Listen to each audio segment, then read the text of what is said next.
I mean, I do. Have you watched before? It's great. So, I mean, I have nothing better to do. Yeah, that's the problem. A man without a purpose or vision in life distracts himself with pleasure. So, what are you up to in I the mean, I morning? live for jerking off.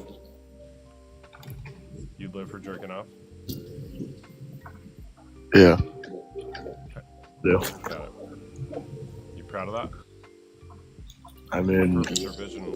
why should I be ashamed of it? Why should you what? Why would I be ashamed of it? I, I don't know. Are you? No. Should I be? No. The fact that you live for jerking off, I don't know. That's an interesting thing to say. All right.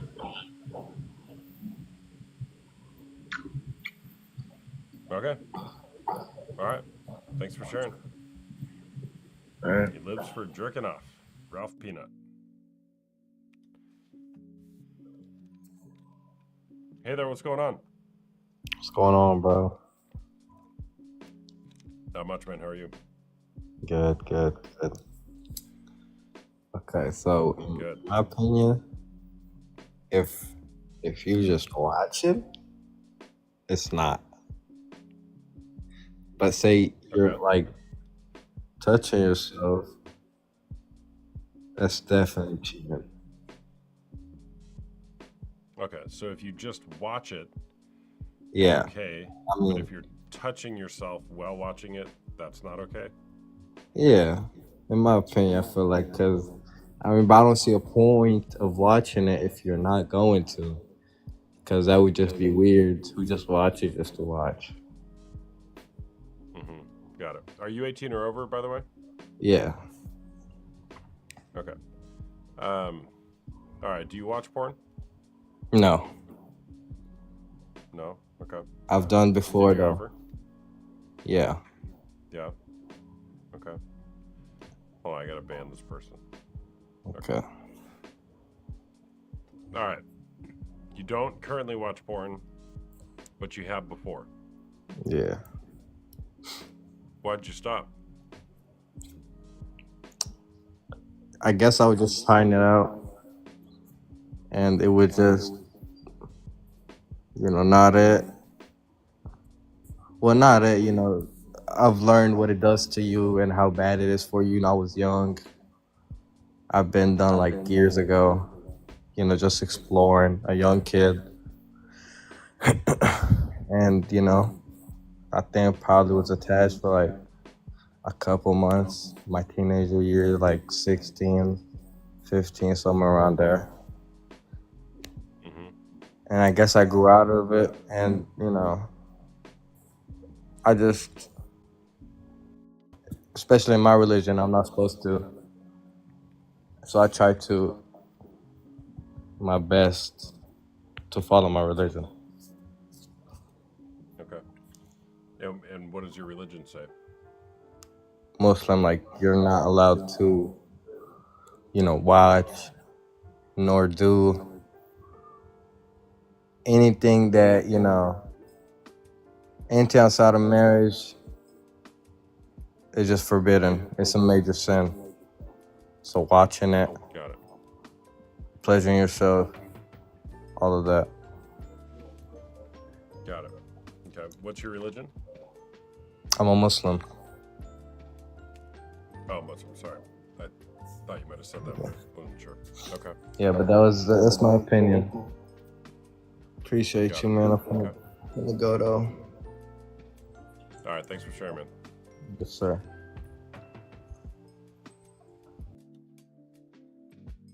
Can you guys on YouTube? Can you hear the guests? I got to be live on this account for 30 minutes, and then I'm going to hop back over to my main account. So follow my main account right there if you don't already. Hey there, what's going on? Sweet Firecracker? Hi, I watched you before as well, but I just wanted to share that I'm a little shook up today. But I moved into a separate bedroom with my baby who's 16 months old today. I I mean, I know my husband used to watch pornography. I'm sorry, I don't know if I can say that word. Um, if he watches, content like the one you're talking about in the past heavily, and I thought he stopped, but he relapsed recently, and he was watching again, which really frightened me because we haven't been intimate I'm sorry, physically. I can't hear you very well. It's like your mic is covered or something like that. Can you hear me better now? Yeah, it's a little better.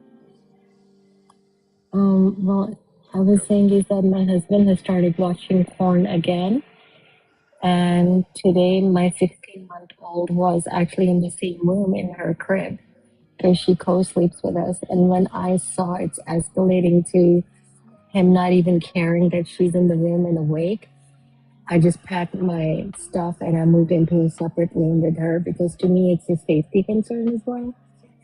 And in my experience, pornography tends to escalate with certain people, and it's like boundaries get crossed. And to me, that was a no-no because, you know, it's bad enough you're watching pornography instead of trying to fix our marriage, and now it's like you're involving our baby in this. I mean, I don't understand this, but I just Yeah. wanted to just get it off my chest. I'm very hurt right now, but I'm not planning to move back into the bedroom, marital bedroom after this. I don't know, I guess the marriage will go down to shit her even more. Yeah. Sorry you're going through that, man. That's hard. Yeah. How long have you guys been married? It's 9 years, but we've been together for like 11. And I used to excuse it before because I was very overweight back then. And plus, I had really low self esteem back then. And also, he used to drink heavily. So I used to be like, oh, it's because, he's drinking. It'll stop once we get married. And we started walking down the Christian path. So I thought it was going to stop. Only thing I've noticed is he's become a better liar. Mm-hmm. Yeah. Yeah, that's tough. What have you guys done to try to work on this? We've tried marriage counseling. We've tried especially Christian counselors.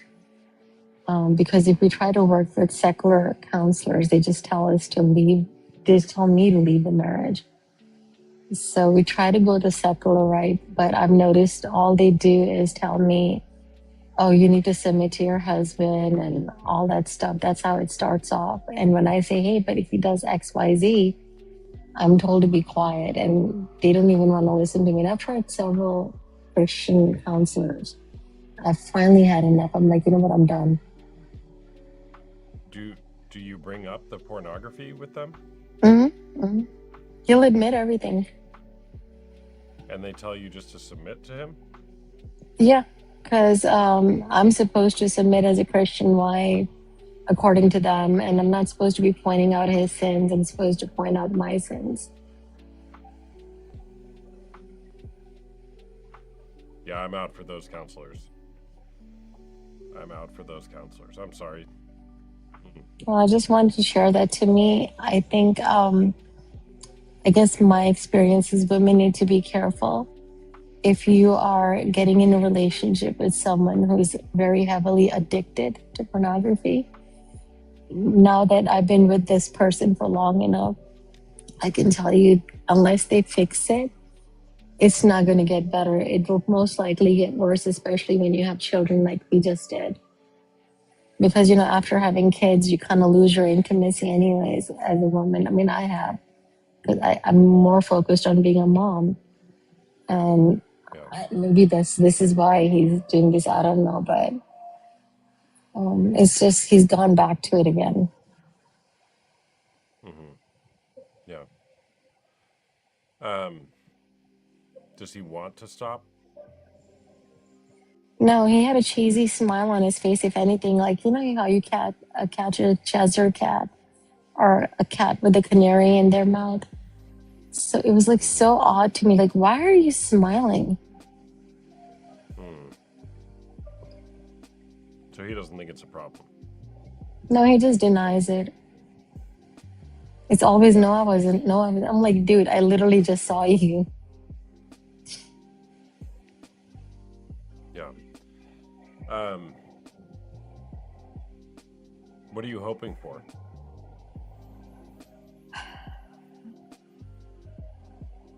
Be honest with you, I'm very dependent on him, and also very codependent. So I don't know if I'm ready for divorce. But now that I've saw what I saw today, our baby was awake. I will never be able to trust him. I'm definitely not moving back into the bedroom. I'm hoping maybe this will be a wake up call for him and he'll go work on whatever he needs to work on. I mean, I've been encouraging him to go into therapy just himself because when we try to do it together, it doesn't work. But he's like, oh, therapy is too hard. It just makes me feel worse. So maybe this will be a wake up call. What does he do? He works in computers. He's a desktop support professional. Okay. I mean, he's pretty Do you successful work? financially. Did you say, do I work? Yeah. No, I had to leave my job when I got pregnant, like around 25 weeks because I got sick extremely. And then after having the baby, I had to quit my job. And Yeah. he wanted me to homeschool, which I do too. So it's like, now I just, I am dependent. Yeah. Yeah, that's tough. That's really hard, especially with what you discovered with him watching porn while your baby's in the room. Yeah. Is this normal? Does this happen? Is that normal to masturbate while watching pornography with your baby in the room? Yeah, do other guys, are they also doing stuff like this? I don't even know. Well, I've worked with men who have done that exact thing. Yes. Is that normal or common? I would say no. Okay. I'd say that's a pretty clear escalation. One of the problems with pornography use is that it always escalates. It always escalates into something else. That can be how frequently you do it, when you do it, where you do it, who you do it with, what you're watching. And this would be one of those escalations when you do it and where you do it with your child in the room. So it is normal that a pornography addiction escalates into more risky behavior. That's how it goes if you don't work on it. I can imagine from your perspective that's a pretty violating escalation. I think what makes Disagree it with the worse is host that my on that? baby Well, was there. sorry, Poetry and Static. That's just how it goes, man. Come on and chat with me if you want. Yeah, I'll share this because it's been shared publicly here on my TikTok before. I actually worked with a couple who had that exact same thing. The woman would go to work, and then the man was at home watching porn and masturbating while their baby was there. And the woman was like, never again. She put cameras everywhere. They did. Oh, I have cameras everywhere too, by the way, already. Even before this. Yeah.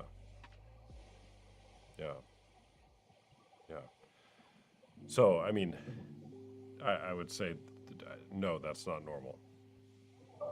Oh, thank you. I just wanted to get it off my chest because it's so fresh right now because it happened tonight. And honestly, I don't know. I'm just broken right now. Yeah. Thanks for listening. Thanks for sharing. Do you want to share anything else? No. Okay. Thanks for sharing.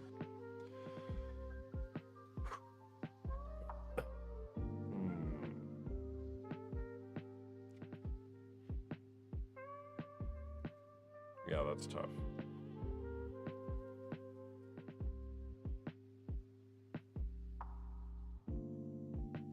Well, you can disagree, Poetry, but it does. All right, let's get another guest on here. The reason why it always escalates is because it hijacks your brain, and you have to keep getting. What's up, D?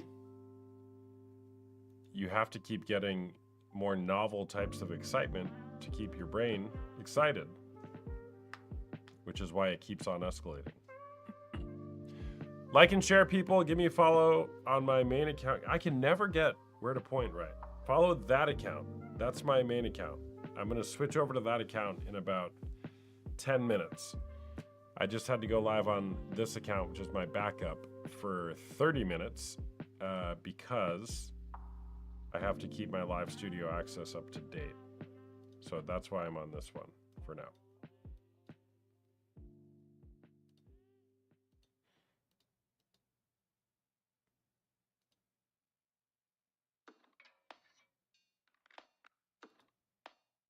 So in a few minutes, I'll go back over the other account. Yeah, what's up, Alex?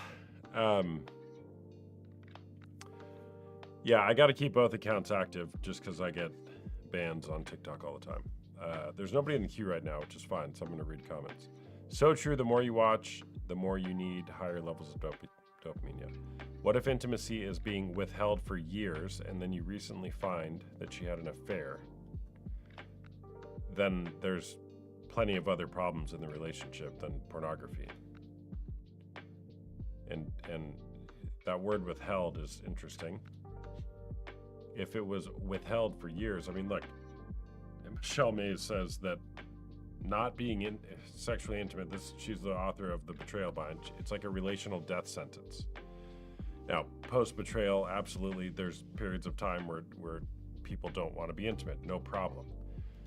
But years, as Dr. Trish Lee put it one time, she had a guest on her show say, we haven't been intimate for 12 years, what do we do? And she said, well, this conversation is about 11 years and 360 days too late. So if there's no intimacy, and if there's a desire for intimacy, which there probably should be in a romantic relationship, there's a conversation that needs to be had. And maybe get some help with that.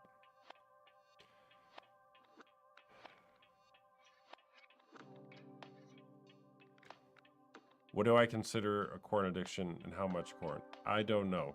I don't know how much corn constitutes an addiction. What I would say is, if you think it's a problem, if you want to stop, if you think it's a problem, you want to stop, you've tried to stop and you can't stop, call it an addiction if you want. I could call it a purple elephant. I don't know. Do something to change it. Labeling things is important. But if we're hung up on whether it's an addiction or not, I think that's the wrong conversation. Thanks. You're going to see a therapist. Good, man. I think that would be helpful. Yeah. 17 years of marriage, 2 girls. Yeah, I got it, man. What's up, Danielle? Yeah, sounds like you're in a tough spot. Poetry and static. Sorry, man.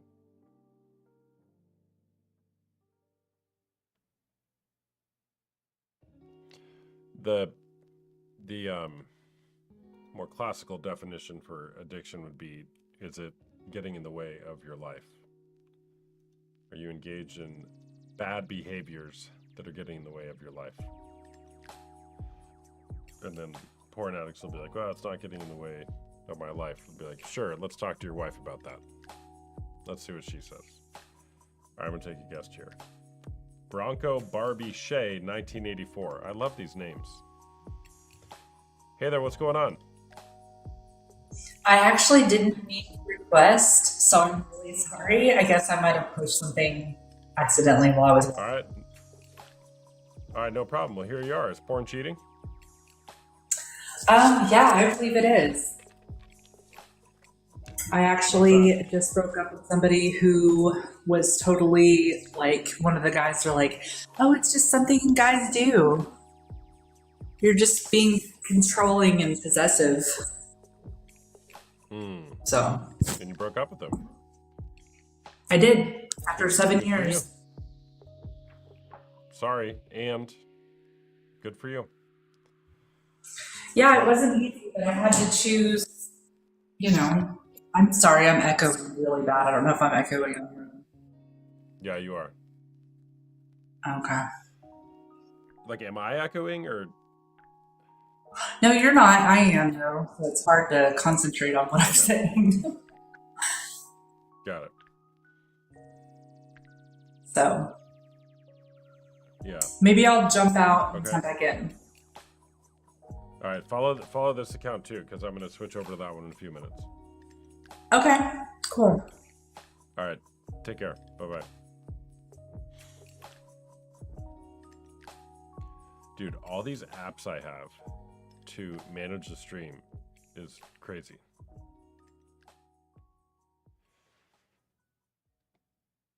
Do you guys hear those sounds? You probably don't.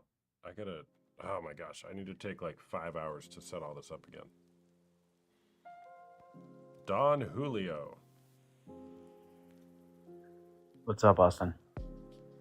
Hey, what's going on? Oh, you are echoing. I'm echoing as well. Am I echoing? For me, you are. Echo. Okay. Hold on. Let me figure out why that is. Hold on.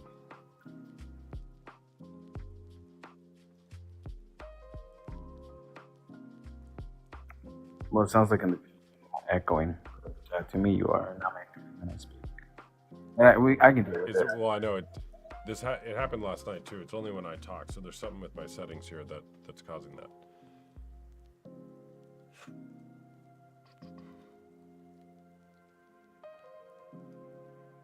You want to try to make it work? Yeah, I can make it work. It doesn't bother me that much. Okay. All right, sounds good. What's up? Yeah, so I disagree. I don't think watching porn is cheating. Cheating has to have a sense of betrayal, right? If your spouse is actually aware that you're watching porn and they don't have a problem with it, I don't think it's a form of cheating.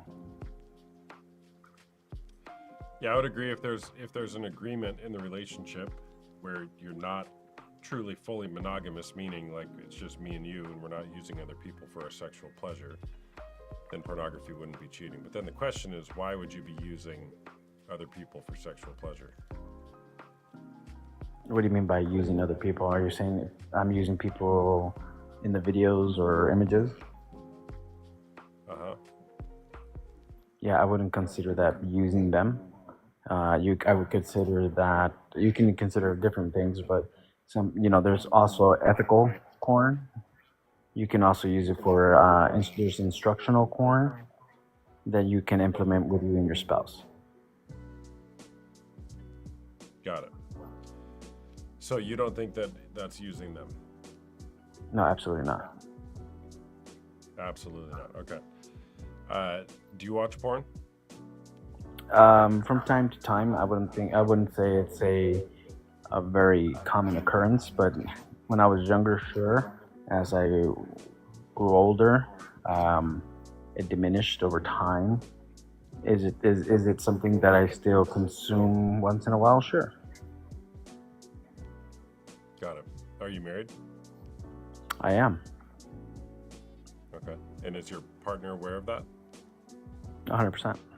I think communication with your partner is key for a healthy relationship. Okay. And how does she feel about that? You use porn? I don't think she has any issues with it. She's never expressed any issues with it. I've asked her if she has issues with it. She says no. Is she there? Can we get her on? No, she's actually already asleep.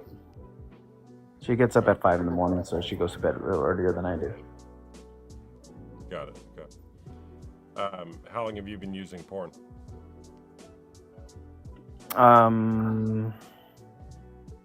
I would say I probably started, if I'm going to be honest, probably around 16, 17.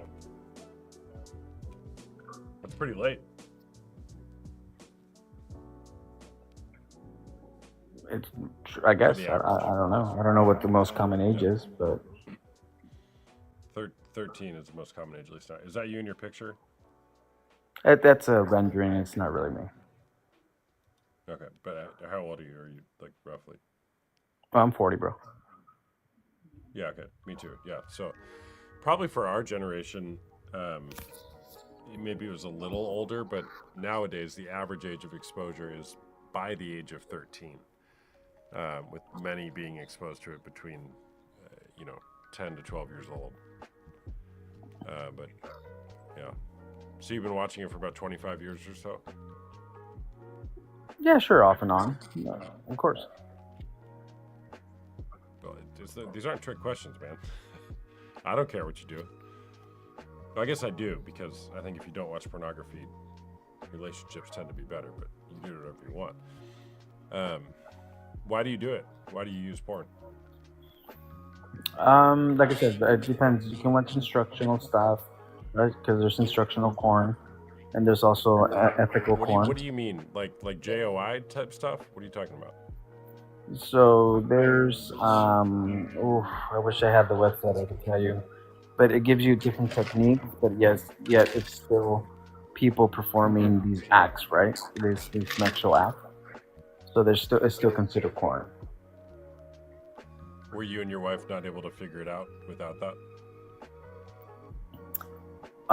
So my wife doesn't really partake in watching porn. It's not something that she enjoys. And so I do the research and implement different things in the bedroom. Got it. Okay. Does she like that? I haven't heard a complaint. So I would say yes. And certain things she says, no, I don't want to do that again. I don't try that. Respect, obviously got to respect her decisions.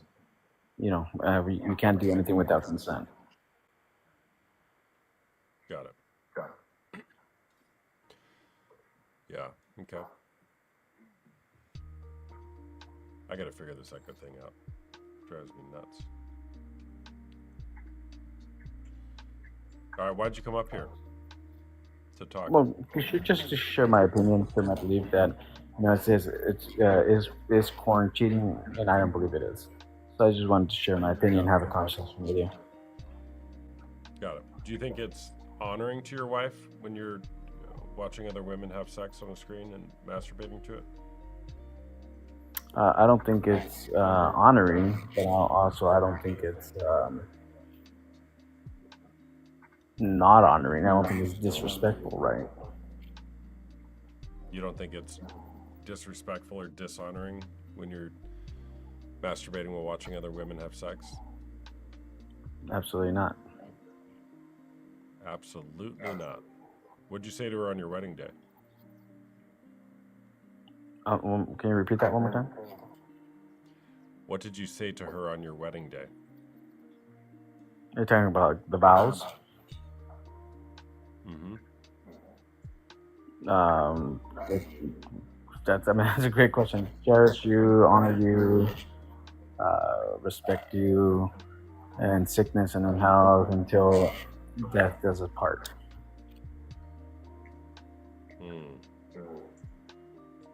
Do you think it's disrespectful or dishonoring that you're using other women for sexual pleasure? Well, I don't consider using other women, right? So the word using, right? It's gonna be, how do I put it? You sound like Bill Clinton right now when he said it depends on what the definition of is. Like, is that really what you want to be fighting about?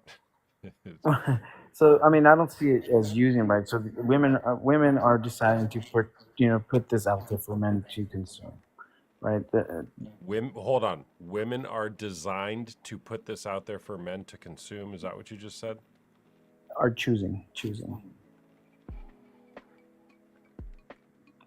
So women choose to make a career decision to go into this field, right?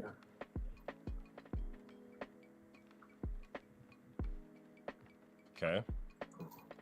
So if a woman chooses to go into this field, they're choosing to share whatever videos or content they decide to make with the general public, obviously for monetary gain.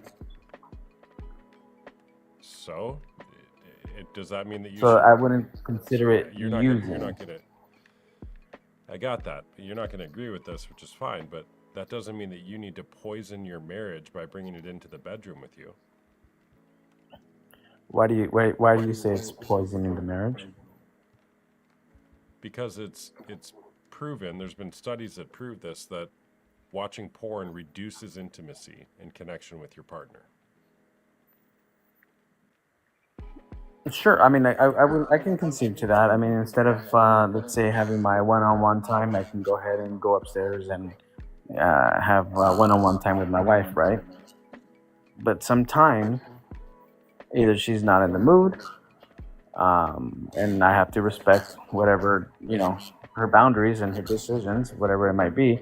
And let's say I am in the mood, so you know what? I choose to take care of myself. Some people would say, "Oh, wow, you have no self-control. You couldn't wait, or whatever the situation is." The thing is that I don't think I should be.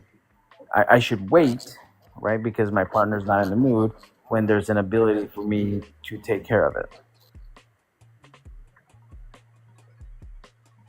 Got it. How do you think that statement sounds when you just hear yourself saying that? Well, for me, it sounds like, oh, this is a husband who respects his wife's boundaries and respects that if she's not in the mood and she doesn't want to give consent, he's a very respectful person, and rather instead of trying to coerce her, he says, I respect you, I understand you, and I'll do what I need to do for me because I respect your boundaries. There's a word coming to mind right now. Rhymes with shellfish. You guess what it is? Yes. I'm assuming you're saying selfish? Yeah, bingo. Yeah, man. Like, Can I ask how is it selfish? well, how is it not? You're basically saying if I don't get what I want when I want it, I'm going to go get it myself through whatever means necessary, including using other women. So when you say using, I mean, I still don't agree with the word using other women. I know you don't, and I'm gonna keep using that word because you are using that. I mean, it's just what you're doing. If the women weren't there, you wouldn't be doing the thing. There's a reason why you don't masturbate while watching paint dry on a wall. Correct. I would Because you're say using their it's body. not as stimulating as corn, unless you're into paint drying. That's Yeah, up to I'm you. curious. I'm curious, man. Like, it seems so important to you to justify your porn use as though it's like this honorable and noble thing in your relationship. You're like, even your conclusion of how you sound with your defense of why you do it, you're like, yeah, it sounds really honorable and respectful towards your partner, which fine. I mean, I don't care. Why is it so important to you though? Well, I mean, it's not like it's important, right? Obviously, if, like I said, I'm not consuming this every day. I'm not consuming it once a month. It is periodically here and there. Obviously, when you're younger, you might consume it more. And some people who have a problem with it will consume it maybe on a daily basis. But I'm just Hey, using do you know myself. what do you know what consume means? You're gonna love this. Do you know what Sure, go do you ahead. know what consume means? It means to use up. Sure, we consume oxygen. Is that wrong? I'm just saying I keep using the word use and you keep being like you keep saying consume and rejecting the word use, but consume means to use.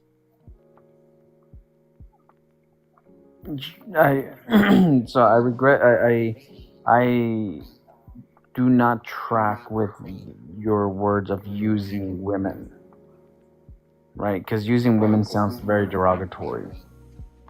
I know I don't think that you don't track with them. I think you're just not wanting to acknowledge that that's what you're doing. And so you're trying to use other words, but ironically, the word you chose is the same word.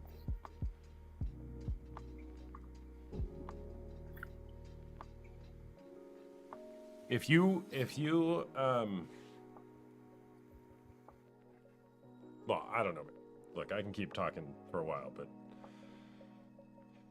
do you want to keep talking? Yeah, man, and I'm open to talking. Okay. I like having conversations. All right. Do you think there's anything like wrong about your pornography use? Me personally, no. And the reason for it is because it doesn't consume my life. It doesn't have any disruption in my life.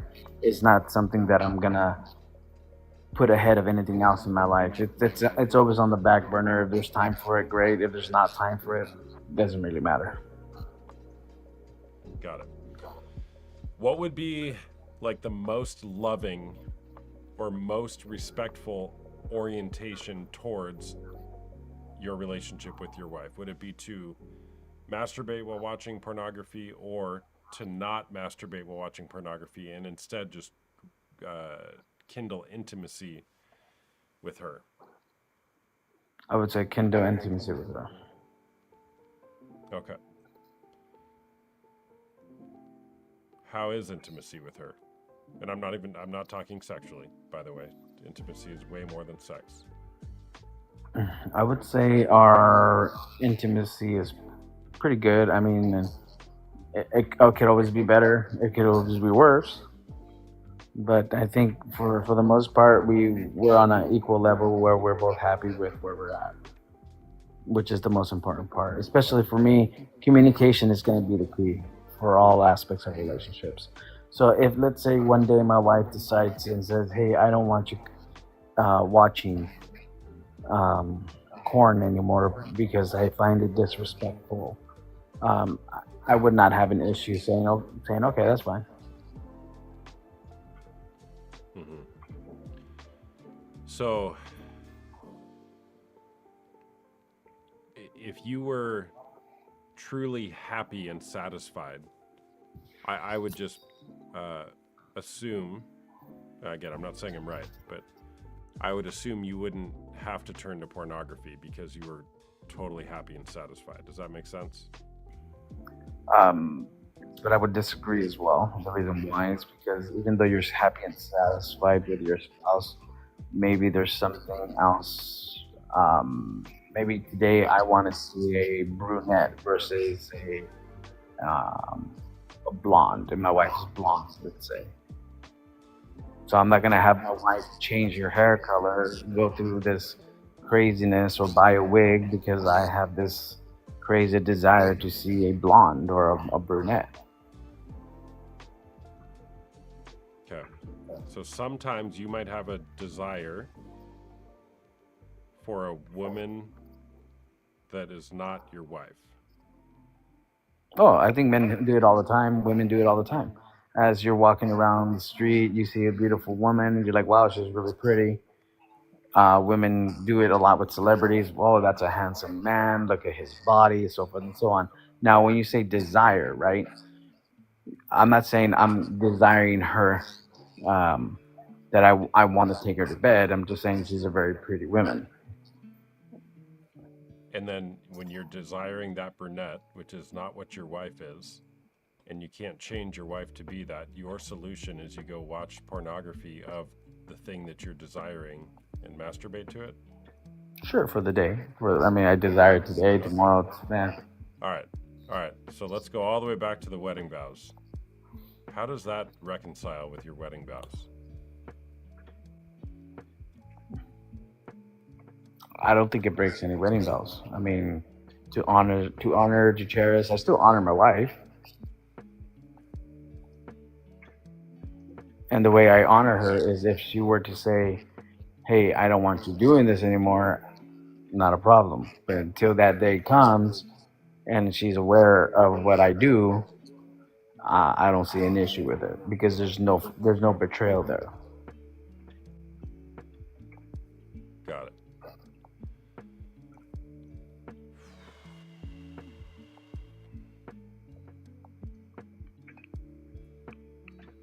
You sure? Not Sure positive. there's no betrayal? No, let's say if she wanted to watch porn, I wouldn't have a problem with it. Okay, what if she was like, I don't like Don's eggplant anymore. I want this other eggplant, and I'm gonna go fantasize about this other eggplant and pretend like that's my eggplant because Don doesn't have that eggplant. How would you feel about that? It wouldn't bother me, man. To tell you the truth, I'm not a jealous person. Got it. Now, if she, let's say she actually took the step, right, to find the actual eggplant and enjoyed the actual eggplant off the screen, right, there would be a form of betrayal, so I would have an issue with it at that point. But if it's all fantasy, it's all in her mind, not a problem for me, man. Got it. Yeah, I mean, the thing is, man, let's just say it's true. Let's just say it's true that men desire to have multiple partners. Okay. If and when you get married, shouldn't that stop? Shouldn't we be like, okay, you know what? I decided to get married, so I'm just going to put my focus on this person who I committed to for the rest of my life. So I will now have self-control over that desire. Why not? Sure. Why not do that? But unfortunately, we don't live in a perfect world. Even when you're honoring your wife and you're putting your focus all into her, we're still humans, right? We still have different desires, different wants. Whether you act on those wants in physical life, right? Like you take the actual action to go find this person or to lay down with this person is way different than if it's on the screen. It's like watching a movie, man. You're just enjoying the action film. Do you masturbate when you watch action films? No. Oh, so maybe it's. But there has been good series like The Girlfriend Experience, right? There's the show called The Girlfriend Experience that I have heard people use it for that. Now it's not an action film, but it's also not straight corn. I don't watch Mrs. Doubtfire and fantasize that I'm sleeping with somebody. Rest in peace. Oh my gosh. Robin Williams. Rest in peace. Gosh, such a legend. All right, man. Thanks for sharing. Appreciate it. All right, brother. All right, take care. Bye-bye. All right, chat. I never get it right the first time. Hey, follow both my accounts, okay? Will you? Follow both my accounts. The one in the guest box is my main account. I'm going to switch over to that account here in just a minute. This is my backup account. So follow this one as well. I'm going to switch over. And if you're interested in getting help from being addicted to pornography, you can schedule a call with me using the link in my bio. It's free right now. It's a 30-minute call. It's a private call where we talk about your situation. And if you've been betrayed by somebody who uses pornography or has had an affair, I also help women going through betrayal. I have groups that meet on Tuesday nights and Wednesday afternoons, and it's a great place to heal together in community. We have new people joining this week, and it's always a pleasure to have new people in our community. The groups do cost money. Schedule a call. We'll go over all that in detail, but healing doesn't occur until it's witnessed empathetically. So you gotta be in community to heal and to change. And if you find yourself arguing about indefinite articles or conjunctions, you might be an addict. I don't know. So I'm gonna get off. Actually, I'm gonna get off here. I'm gonna hop onto my main account, and then I'm gonna go water and dewater, and then I'll be back. So we'll see you in just a few.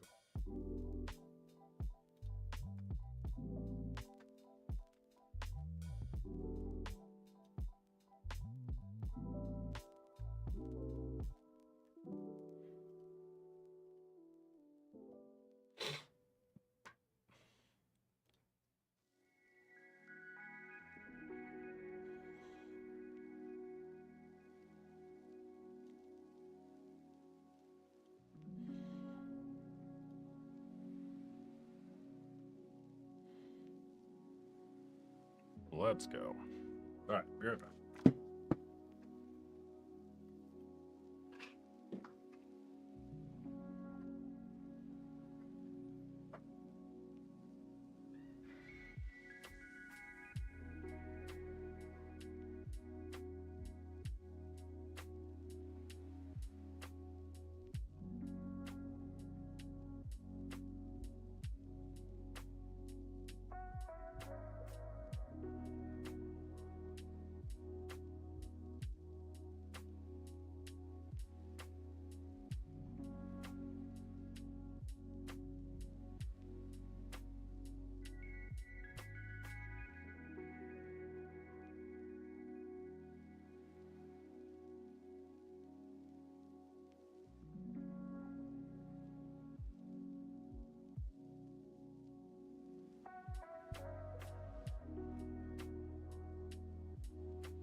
All right.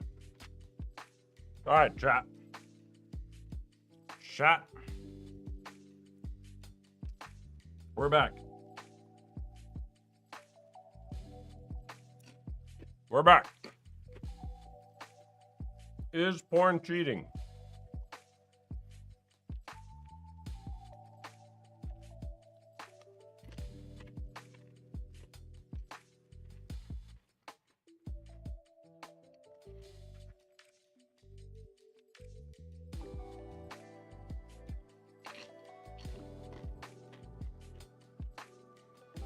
What is Futanari?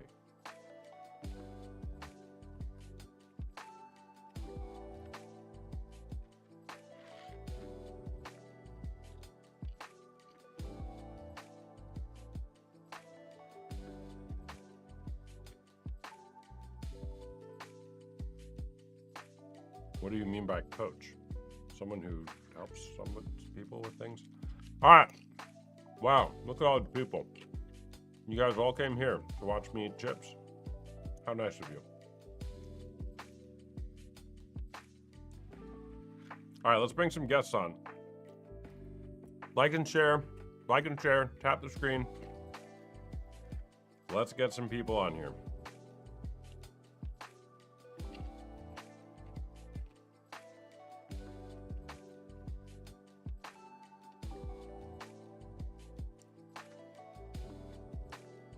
Love the words that spread. Hey, thanks, Lexi. Appreciate it. Hey there, what's going on?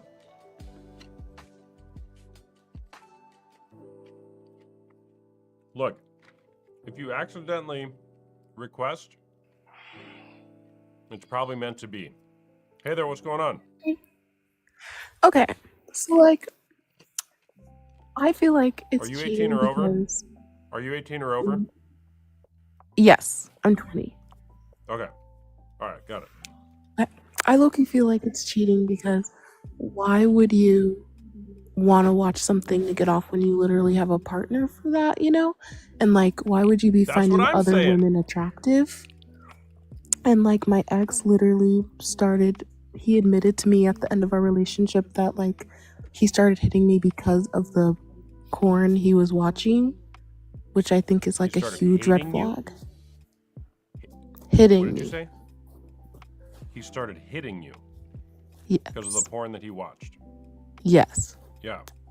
which is pretty common because 88% of porn scenes depict acts of physical aggression or violence. And when we see things in pornography, we then think that that's what women desire. I'm saying we, like the general we. I don't do that. I did watch a lot of porn though. So what we look at affects our desire. When we look at that, we desire doing that. And what I would be remiss to say, I'm sorry you're in that situation. That sucks. How did you feel? I felt like really degraded, and I kind of thought like he was attracted to me, and like I never told him not to because I didn't think it was my place, but it definitely made me rethink like if he actually liked me because he clearly needed someone else to look at to make him feel good.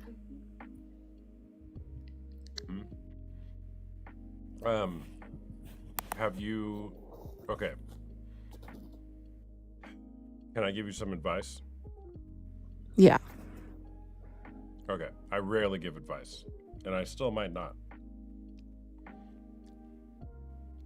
This will just be a general statement. You always get to decide what happens in the bedroom. That's the advice. That's pretty good. Okay. Is that new information to you? This happened when I was 18, so yeah, it's pretty new.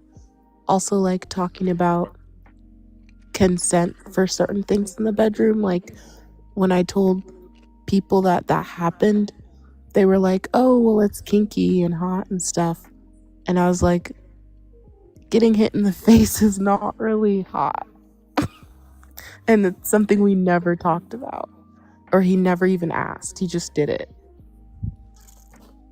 Hitting you in the face. Yeah. What I want to say right now is WTF. Yeah. Why are you laughing? I'm like angry at you because you're laughing. Why is this funny to you? It's not funny. I'm just more embarrassed that I let that happen and that I thought that was normal.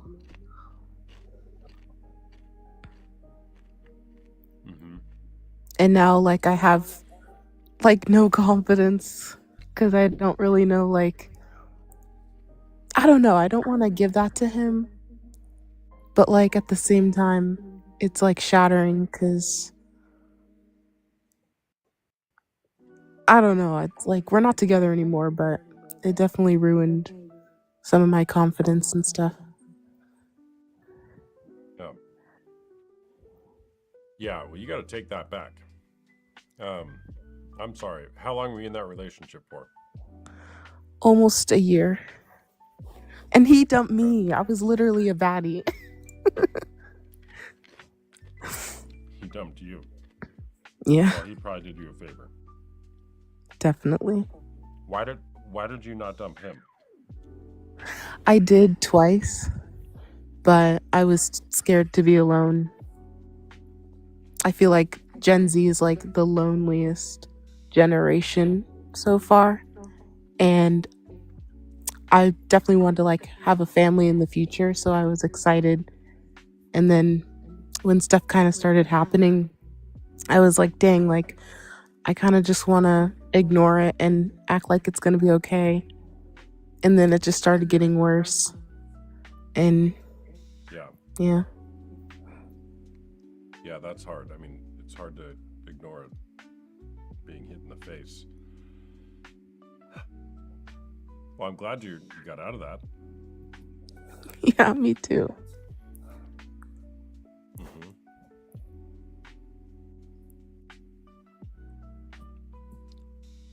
So now what for you? What's next? Well, I'm a CNA, so just focusing on my job as much as possible.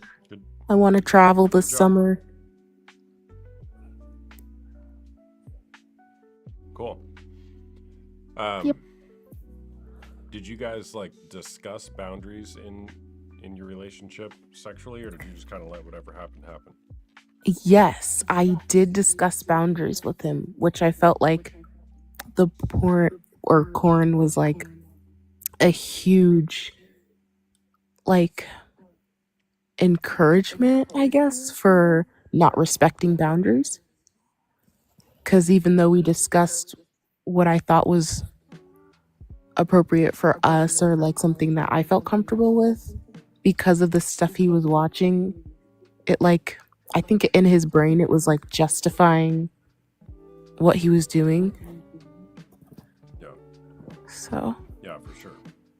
I mean, that's the thing is when you look at porn, you think that's normal, and that's one of the reasons why it's so devastating when young children are exposed to pornography, because then they grow up thinking it's normal to freaking punch someone in the face while they're having sex. Now, I'm not suggesting that nobody likes that. I'm sure there are people that are out there that like that, but that you're probably in the edge case if you're in that boat.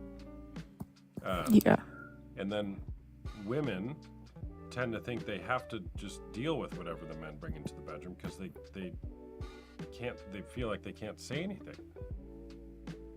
Not always, but that's a problem. Man, porn sucks. Porn sucks. Why do we have porn? I feel like some people make it because they think it's their form of art. And then there's people who make it for the money. And then there's people who make it because they feel like they don't have any other choices or they think they're not good at any other jobs. Yeah, there's a lot of reasons why people do it, but yeah, it's. I'm not saying I think it's art. I'm just saying that like some people think it's art. I know. Yeah, I got you.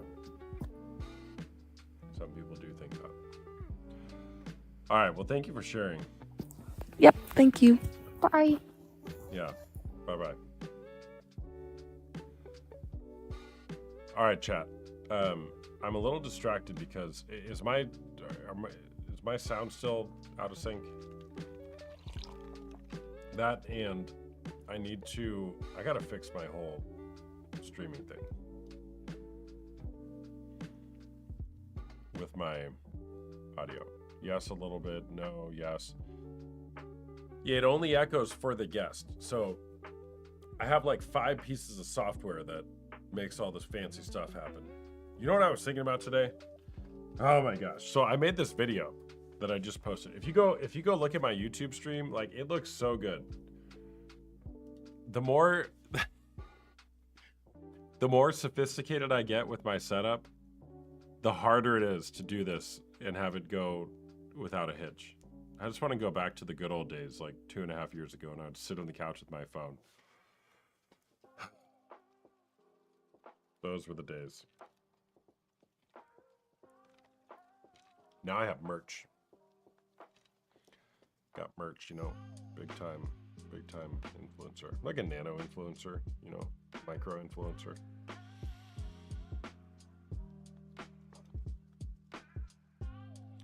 All right, so I need to fix this audio. So bear with me, chat. Let me figure out what's going on for once and for all. So hard. I need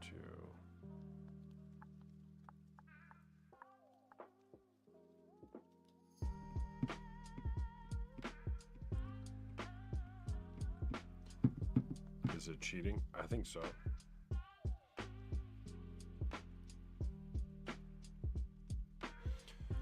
No, I'm using OBS chip, but I'm also using TikTok Live Studio, which is like their OBS. And then I also use OBS to get my video in here color graded, which also streams to YouTube. And then I use Rode Unify to have separate audio going different places. Because my YouTube streams used to get flagged for copyright because my Fire Lo-Fi playlist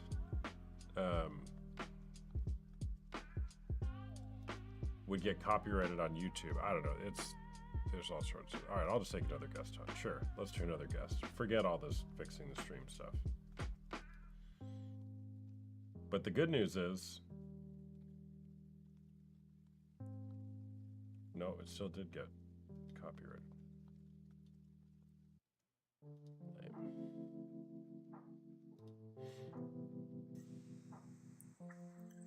Hello. Sophie was in the industry for 10 years. Oh yeah, I'd like to chat with you. Hey there, what's going on? Going good. I don't think it's cheating personally. But again, I also understand why like a person would see it as cheating. You know, each relationship is different.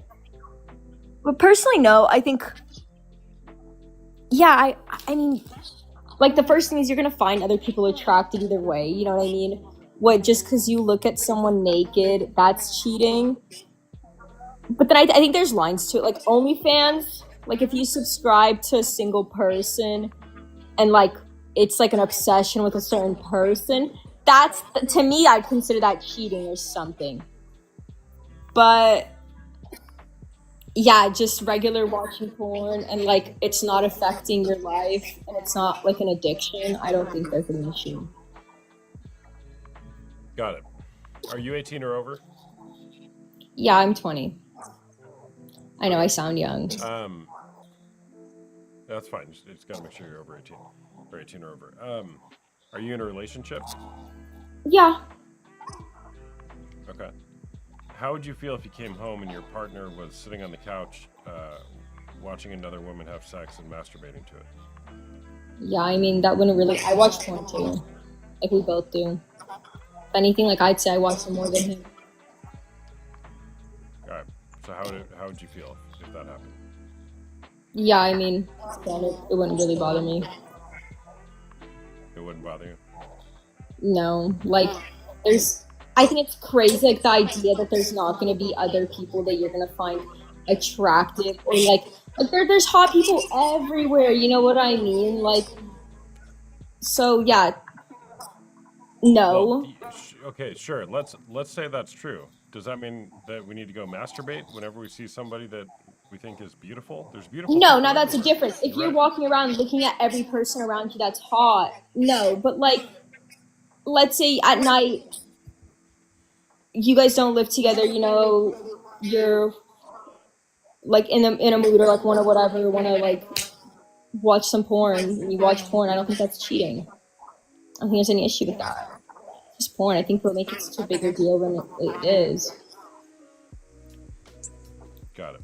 What kind of like in your relationship? What kind of like governs your relationship when it comes to intimacy? Like, what do you mean? Sorry, I like more clarity on that. What are the rules? Yeah. For intimacy? Or for like, or cheating, is that what you're saying? Sure. What defines cheating? When does cheating become cheating? Any sort of like talking at anyone that's like in any way romantic, having feelings for someone, physical So initiation. Talking to somebody in any way romantic is cheating, but not masturbating to somebody? No, because like, at least personally, and like same for other people I've talked to, not even just my partner, like my friends, guys and girls. When you watch porn, you're not like, it's just like you're watching porn and you're getting off. Like, who's gonna get off and not watch any porn? I'm sorry, I don't have that amount of creativity. Maybe they did back then, but like, I don't.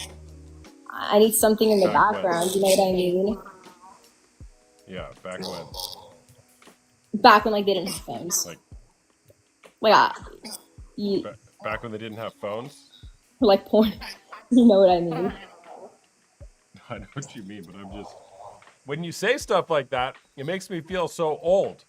'Cause Sorry. Back in my day, we didn't. You're not we didn't old. have I'm phones. sorry. No, it's fine. So it's fine. I've Like, only been what I- here with phones. Yeah, you have. Barely though, barely. One of my kids the other day, he's 10. He was like, no, I think it might have been my daughter. She's 8. She was like, "Hey, Dad, back in the olden days, did you have whatever the thing was?" And I'm like, "What do you think the olden days is, child? Like, Gosh, kids these days. All right. So, how much porn do you watch? I guess depends. You know what I mean? Depends on mood, day, whatever. You know. Depends on what? Like your mood. Every week's different. I mean, busy schedule, not a busy schedule. Let's say on average, like, oh man, this is hard. Like 3 times a week. I wouldn't say that each week. Sometimes, yeah, but you know what I mean. Let's say on average, for most people, at least that I know, I'd say it's that. Got it. Why do you think you watch it though? Like really, dig deep down. Why do you think you watch pornography? What do you mean? Boredom. Boredom. So when you're bored, It's not fun, but like, yeah. your solution to being bored is to go masturbate while watching strangers have sex? No, but you know what I mean. Like, why do you think people watch porn? They're bored, they're horny. I'm sorry, I just don't want to say that word sex. I don't know if you can say that on live. You know what I mean? But like any one of those feelings. Okay. Bored or horny? Sexual That's what people frustration watch. for some people, you know what I mean? What about the people that like, yeah, with long distance relationships, let's say that. Can't watch any porn? Like, I've never been in a long distance relationship, but I'm just like, I'm throwing out the like examples. Mm-hmm. I want to hear your perspective. Well, I think so. Just if you're bored and you have to masturbate to like fill the time. I would Okay, say no. Sorry, bored wasn't the correct word. Like, horny, Well, I got like it. you're I at got night, it, like, but oh, you're let me actually do not. this and after I'm gonna go to sleep. Yeah, but like all the books actually talk about that. You know, a man without a purpose or vision in life distracts himself with pleasure. So it's like an exercise in futility. I have nothing else going for me in life, so I might as well. And I'm not suggesting you're in that position. I'm over dramatizing it, but it's like there's nothing else going on, so I might as well go masturbate and try to feel good for a second. Well, objectifying another person, dehumanizing them, reducing them down. You know, that to I an can object agree. of I my do sensual actually think pleasure. porn has some like if you look on it from an ethical perspective, if we argue from that way, yeah, I don't think porn's ethical necessarily. I think it depends what you watch. There are actually certain sites, at least the one I use, it is more ethical. You sure? Supposedly, that's what they say. They say the people they find are like this is like you can't upload from home type stuff. You know what I mean? But you can never be 100% sure they're ethical. You know what I mean? But we're arguing from a cheating perspective. Well, that's just the beginning of the conversation. We'll take it wherever it goes. What kind of porn do you watch? What do you mean regular porn? Regular porn. Define that. Okay, we came here to argue against cheating, not what type of porn we watch. Yeah, I go on the For You page, who are like the just like you know we're like the most popular videos, and I pick what interests me. Okay. And what interests you? We're not. I came here to discuss that porn is cheating, not my personal interest. Of course. Well, typically, and there's a research that supports this, Jay Stringer in the book Unwanted, he talks about there being a linkage between the type of pornography you watch and the type of pain that is in your heart, or longings that are in your heart. So, as the saying goes, you're actually not addicted to, not you, but the general you. You're not addicted to porn, you're addicted to the type of porn that you watch. I would say most people don't So, aren't like- addicted to porn. At least when you look on the statistics. Yeah, okay. I'm not saying they are. That's a separate conversation. But there's a reason why, like there's certain types of pornography that you're probably like, nope, I wouldn't watch that, right? And there's other types that you're probably like, yep, that's my Oh yeah, like the crazy kink stuff. Yeah, actually. Yeah, and so if you were to be curious about that, it Okay, probably I more would look for reveal hot something to people. you. Like I'm into girls and guys, so You know what I mean? Got it. Yeah. Girls and guys. Hot people. Okay. All right. Yeah, like thanks that's for I was sharing. that's what I'm like. I want to look for someone that's hot. Damn. Like I don't know. Is your Yeah, boyfriend hot? yeah, really hot. I'd say. Who's hotter, your boyfriend or the porn people you watch? Definitely my boyfriend because I love him and because he's hotter, Loki. Definitely boyfriend. He kind of is hot. Yeah, my boyfriend. Yeah. Loki, yeah. You had to think about it though. All right, thanks for sharing. Take care. Bye bye. Got it. No, I'm like getting an echo. She said she's 20. She said she's 20. Who is the person that said that you're in the industry? They wanted to come on.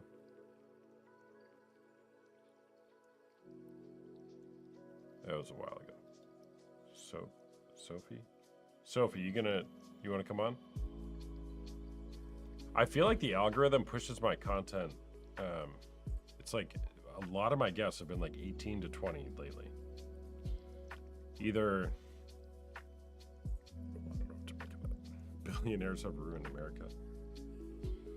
Let's see. I'm gonna look at my analytics. No. It's about standard, pretty evenly distributed.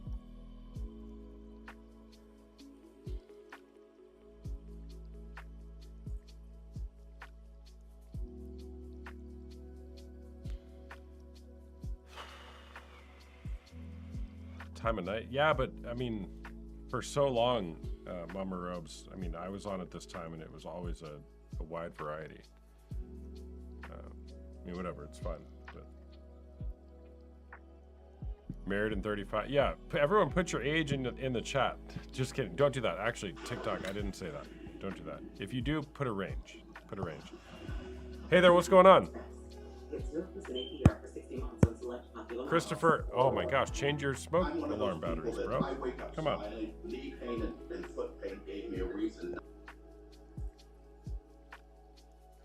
The snorers, the smoke alarm people, what's worse?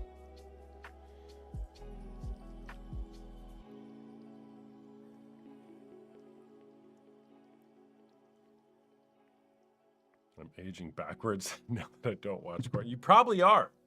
You're probably like 10 years younger, Curry. I love that. I'm aging backwards now that I don't watch porn. Hey there, what's going on? Oh, it is echo. Is it echoing? What does it sound like? I don't know how to Is explain it it. me that's echoing or you? It's kind of both. Like, do you hear my voice multiple times or? Kinda. Sort of sounds like we're in a big room. It's empty. It sounds like we're in a big room. I mean, I know what it is. It's. I've got my audio looped in here somehow.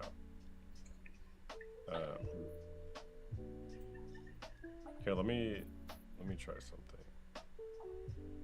Hold on. Do you hear me still? Yeah. Hello? Did that fix it? Yes. It did? Yeah, I don't hear it anymore. You don't hear an echo anymore? No. W's in the chat for me. Let's go. All right. Is porn cheating? Yes. All right. Why is that? Because why would you want to go and look at another woman and get sexual gratification when you have a partner? Why would That's you what want I'm trying to to go figure look out. at another woman that looks nothing like your partner, and then if your partner sees it, they're going to wonder why you want to look at that person versus them. And if it looks nothing like your partner, they're going to wonder, are you even attracted to them? Do you even care about them? And then if you're hiding it, it makes it even worse. Mm-hmm. Have you been in a relationship with someone that watches porn? Before my husband. Before your husband, and now you're married and your husband does not watch porn? No, he agrees it's cheating. He thinks it's disgusting. W's in the chat for Bailey's husband. Let's go. Is he there? Let's get him on. He's falling asleep. Okay. So what was that conversation like when you were dating or married or whatever when you talked about that? Well, I made it fully aware because I've been in a couple relationships where they have done that and like they do it behind my back, and like I caught him and I was like, ew, because the woman they're watching, like, one, I'm not gonna freaking pop it open and put cereal in it so they can eat out of it. It's just stuff makes no sense. It doesn't look right, it ain't filmed right. None of it makes sense because honestly, I'm not doing anything those girls are doing. Hmm. I'm not Did a your porn star. yeah, and nor should you be. I mean, you can't compete with fake intimacy. So, did your husband watch porn when he was younger? Yeah. And did he stop before he met you, or like was it as a result of your relationship? I'm sure he watched it before, but we had that conversation in the beginning because I told him, I was like, listen, here's my boundaries. Like, I don't do porn. I think it's gross. And it's not an insecurity. It's a mutual respect because honestly, if you care about your person, you really shouldn't find other people attractive if you're in a committed relationship. Hmm. Yeah. Because I can walk around and go anywhere in the world. Like, we live in Ohio, so we have a water park. And there's tons of girls wearing thong bikinis and stuff. And of course, I watch him, and he doesn't even look their way. He doesn't pay attention to her or nothing. And, I mean, it's the same. Hmm. Yeah. Yeah. How do you know that he doesn't use it anymore? Well, we were very vocal and honest, and, like, there's times he doesn't even touch his phone for weeks. He loses it. Weeks? What does he Yeah. do? He goes to work, comes home, and hangs out with our kids. Well, what does he do for work? How does he not use a phone? He does carpentry, so he goes to work. Sometimes he leaves his phone at home. There's been times where he's lost his phone, and I'm like, just take mine for the day. And then I gotta find his phone. Dude, that's crazy. He doesn't use his phone for weeks. I should try that. I'm so addicted to my phone. It's terrible. Oh my The only God. thing he's addicted to is his car. I swear, Yeah, if he were to cheat on me with anything, it'd probably be his car. he probably is cheating on you with the car. Probably. Does he have a I nickname for would the car? assume that one. Huh? Does he have a nickname for the car? Gemma. Gemma? Fair. For sure. But it's For his sure. and our son's favorite thing to do is drive cars. Yeah, that's cool. That's cool. I don't know. Chat says he has a burner phone, but I'm believing this guy. This guy doesn't watch I porn. don't think so because, well, God love him, but he makes the money, but I pay the bills, so. Yeah. And it Sounds goes like into a our family joint man. account, so if he were doesn't trying even use to. his phone for a couple weeks, he doesn't watch porn. No porn for him. No. I mean, the only videos he watches is videos we've made together. Oh, so you make your own porn with him? I mean, yeah. If there's Oh, times where I'm Bailey. like, Bailey, he was so pure. no, I mean, if he wants to look at my boobies, it's my boobies, so I don't feel like that's a problem because Careful, we're on TikTok. cherries. But the way I look at it, I'm his wife, so I don't want to say I'm property, but I'm his person, just like he's my person. So if he were to get any gratification from anybody, it should be from looking at me and not anybody else. Got it. All right, well, at least he's not looking at porn of other people, allegedly. So, great job, Bailey's husband. Maybe, probably. Thanks for sharing. Thank you. All right, take care. Bye-bye. Hey, we fixed the echo, chat. Let's go. Do you guys hear the music? hear the music in the chat? You do? Okay, cool. Thank you. Well, now you don't because it stopped.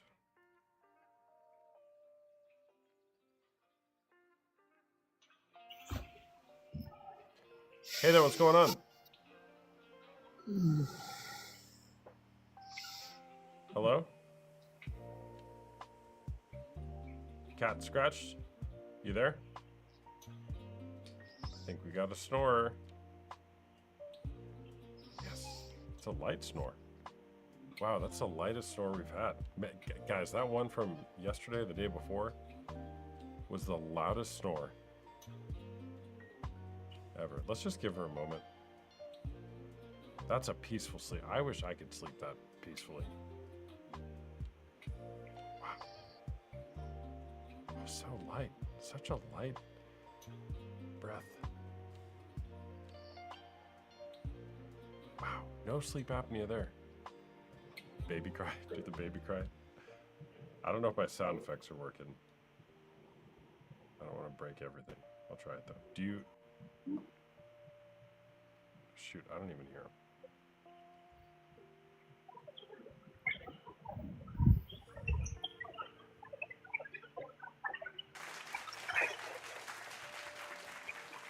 Do you hear that? No, I don't.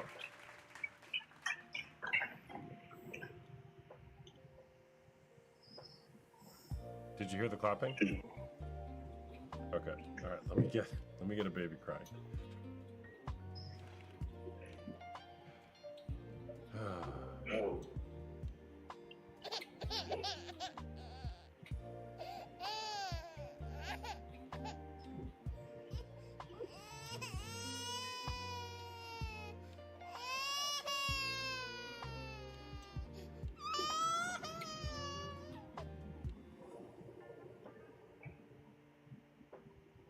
It's not even that loud. All right, we're gonna let her go. Thanks for sharing, Cat Scratched.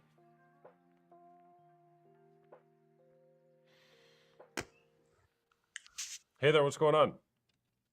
G'day. Yeah. I'm good. How are you? Yeah, nah, good. Yeah. Good. Is porn cheating? Well, not in my relationship.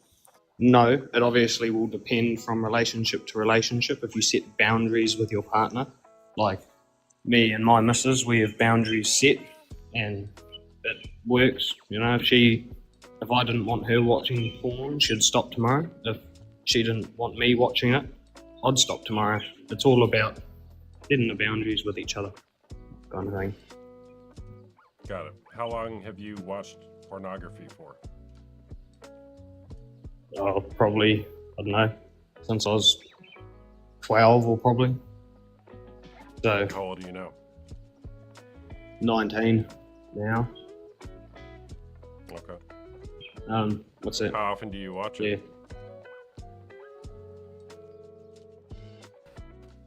Yeah. How often do you watch it? Maybe once a week, maybe once a month. That depends on the week or the month. I think my connection's a bit more. Yeah, it is. You think you could just quit it cold turkey tomorrow? Oh, definitely. It's easy enough. It's a bloody piece of piss. I've gone months without watching it before. It's only, like this person's in the comments here, it's only damaging when it becomes something that you rely on and you're using it all the time and you're addicted to it, and you know, that's when it becomes a problem for most people in relationships. Got it. Excuse me. Okay. All right. Thanks for sharing. It's all right. All right, take care. All right. I think I'm done with guests tonight. I'm going to be on, though, for longer. Look, I don't know why. I'm just, like, not feeling the guests. I'm going to read Unwanted, okay? When I first started doing this TikTok thing, I used to read books at people. I used to just sit here and read books at people. Not always, but sometimes. And these books are so good. So I will take some guests here in a little bit, but for a little while I'm gonna read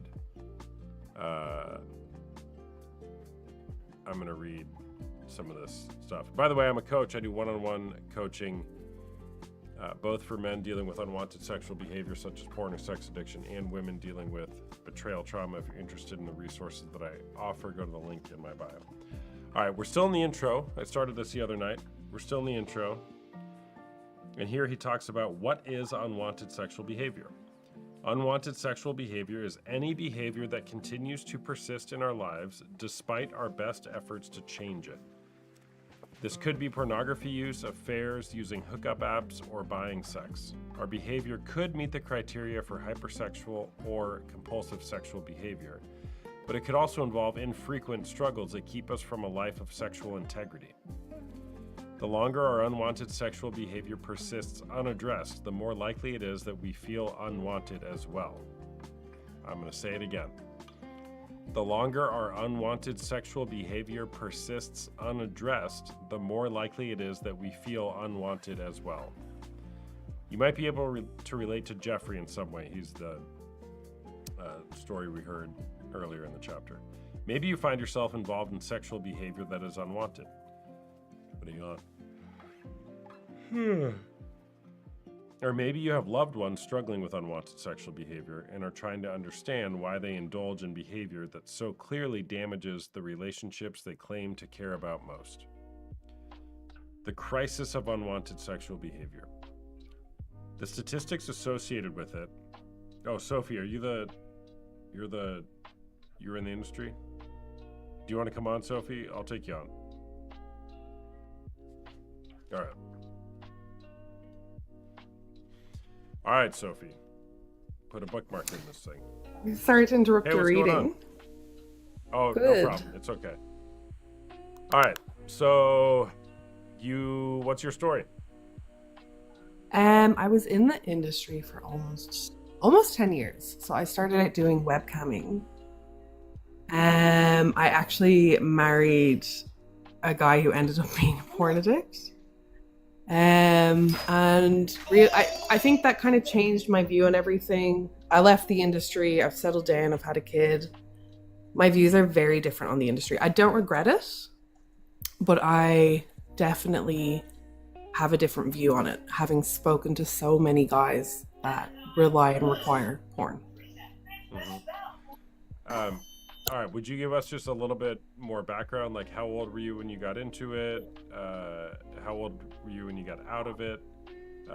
Was it just camming? So I would have been, I think, 19. I never did like in-person stuff. It was always webcamming, subscription sites, just online stuff. But I would have been 19 and I finished around 26, 27. Mm-hmm. Okay. And how did you originally get into it? Honestly, it was something that always just grabbed my attention. I don't know why I always gravitated towards it. I did watch porn growing up and it always had my attention, I'm not gonna lie. And it was something as well that I found that there was a lot of, there's like a big women supporting women background to the industry. Like there's a lot of female empowerment. Just that whole thing kind of drew me into it. I didn't have many friends and I found a lot of friendships from joining the industry, and I think that was a big thing. Mm-hmm. Did you find that it was empowering for you? At first, yeah, I definitely did. I thought, fuck, I'm making great money. Like I work whenever I want to work. I thought I was living the life. And looking back, I was able to afford anything I wanted. I could travel. I could do a lot of things. Like I'm not gonna lie. I had a pretty great life doing it. However, like that obviously comes at a huge cost. The mental load was insane. The mental load, yeah, was just insane. It got to the point where it felt like you're on request all day, every day. Someone clicks their fingers and you have to be there. No one wants a normal conversation with you. Like, you just realize how people view you, and that was one of the big turning points for me as well, was that I realized how men were talking to me, and I realized that they were all in relationships, and I realized that if I was in their partner's shoes, I'd be destroyed. Mm-hmm. So how did they view you? I mean, they viewed me exactly how I put myself out there. I was a sexual object. I was a means for them to get off, which is I mean, I put myself in that situation. But it just, the mental load of that, it just caught up to me one day. And like I said, I had an ex-husband that was an addict. And then I think I just had a moment of realization of like, oh my God, like I'm doing this to other people. How I feel is what I'm doing to other people. Mm-hmm. Mm-hmm. Yeah. Were you married to that addict husband while you were in the industry? So yes, he actually had a friend that was a producer. That was how we met. And he was fully aware I was in that industry when we first met. Yeah. Got it. And so you only did camming, or did you like create pornography that would go on porn sites? So I had subscription sites. I don't know if I can say the names, but the main one that everyone knows like of. OF, yeah, you're an Yeah. OF or something. So actually, Yeah, got it. when that first came out, it wasn't originally for that. They tried to advertise it that it was great for like makeup artists or gym users to share their programs. And obviously it got taken over for something else. Every good site becomes a porn site, Yeah. unfortunately. Oh yeah. But yeah, so that was my main thing. It started out as the webcamming, and I gave that up as soon as the subscription sites came out. Yeah, and was it just solo stuff, or did you produce stuff with other people? I mostly only produced with other women. There was one time I did with a guy, and I just, yeah, wasn't for me. Wasn't a bad experience. I just too much effort. You didn't want to go that route, yeah. No. How much money did you make? And I'm not asking you to be precise, but was it like well, $10,000? I was very smart with my money, so I don't smoke, I don't drink or do anything. So I invested a lot of my money, and even though I haven't been in that industry for a while, I still have an income from it. But it was definitely, I mean, I don't want to say a figure, but I was living very comfortably. Mm-hmm. Yeah. Like I've lived on my own pretty much the entire time. I've never had a loan. I've always bought everything outright. So. Mm-hmm. And you're married currently? We are not married, but we have been together for several years. We just have a different view on marriage. So we're not planning to marry maybe for another 2 years. Got it. Okay. What's your view on marriage? So he's definitely more into marriage than me. My parents divorced, so I have a bit of a sour. I've seen a really, really nasty divorce. And I'm just a bit, very cautious of who I want to marry. I'm on great terms with my ex. We're actually really good friends. But yeah. Mm-hmm. Okay. What would you say was like your biggest regret with going into that industry?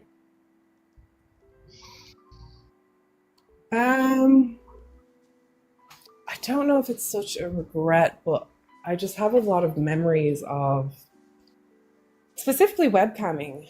Um, a guy would request a call and he would answer and he'd be sitting at his office at work.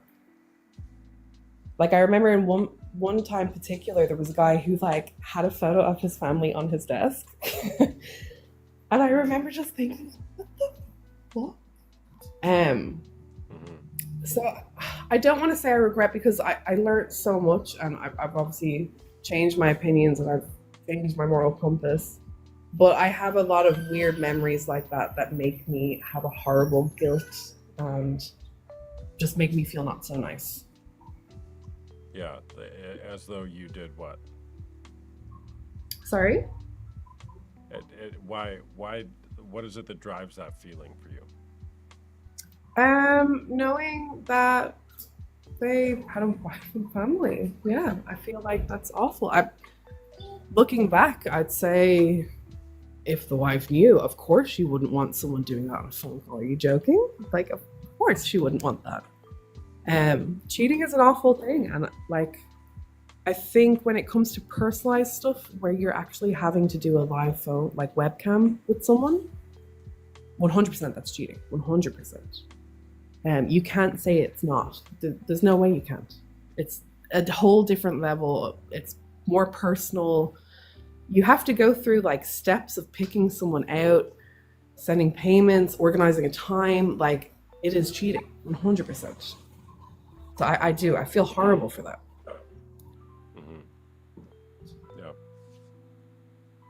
Yeah, I hear it in your voice that, I mean, it's like seeing those pictures of their families, it hits something different for you. Yeah. Which Yeah, there's a lot of people that I talk to who it appears as though they have like no remorse, as though they didn't do anything wrong. They'll be like, well, it's their choice. It's like, yeah, but you also facilitated that choice.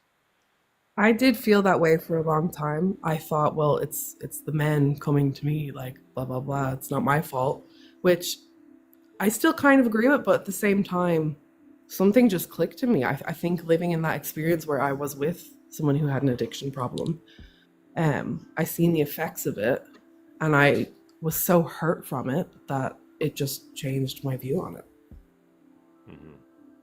Yeah. All right, what else do you want to share?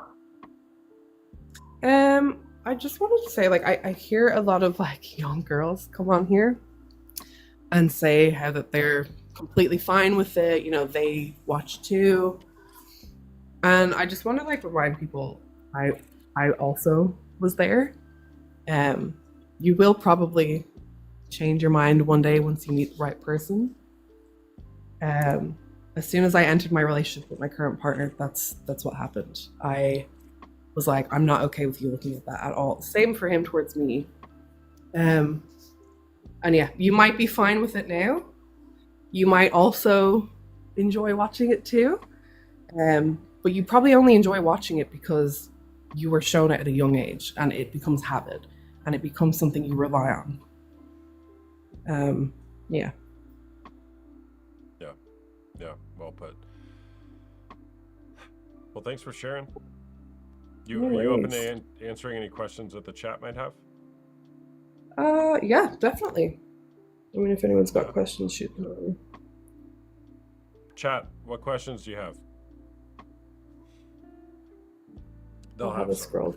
Give it a second. Yeah.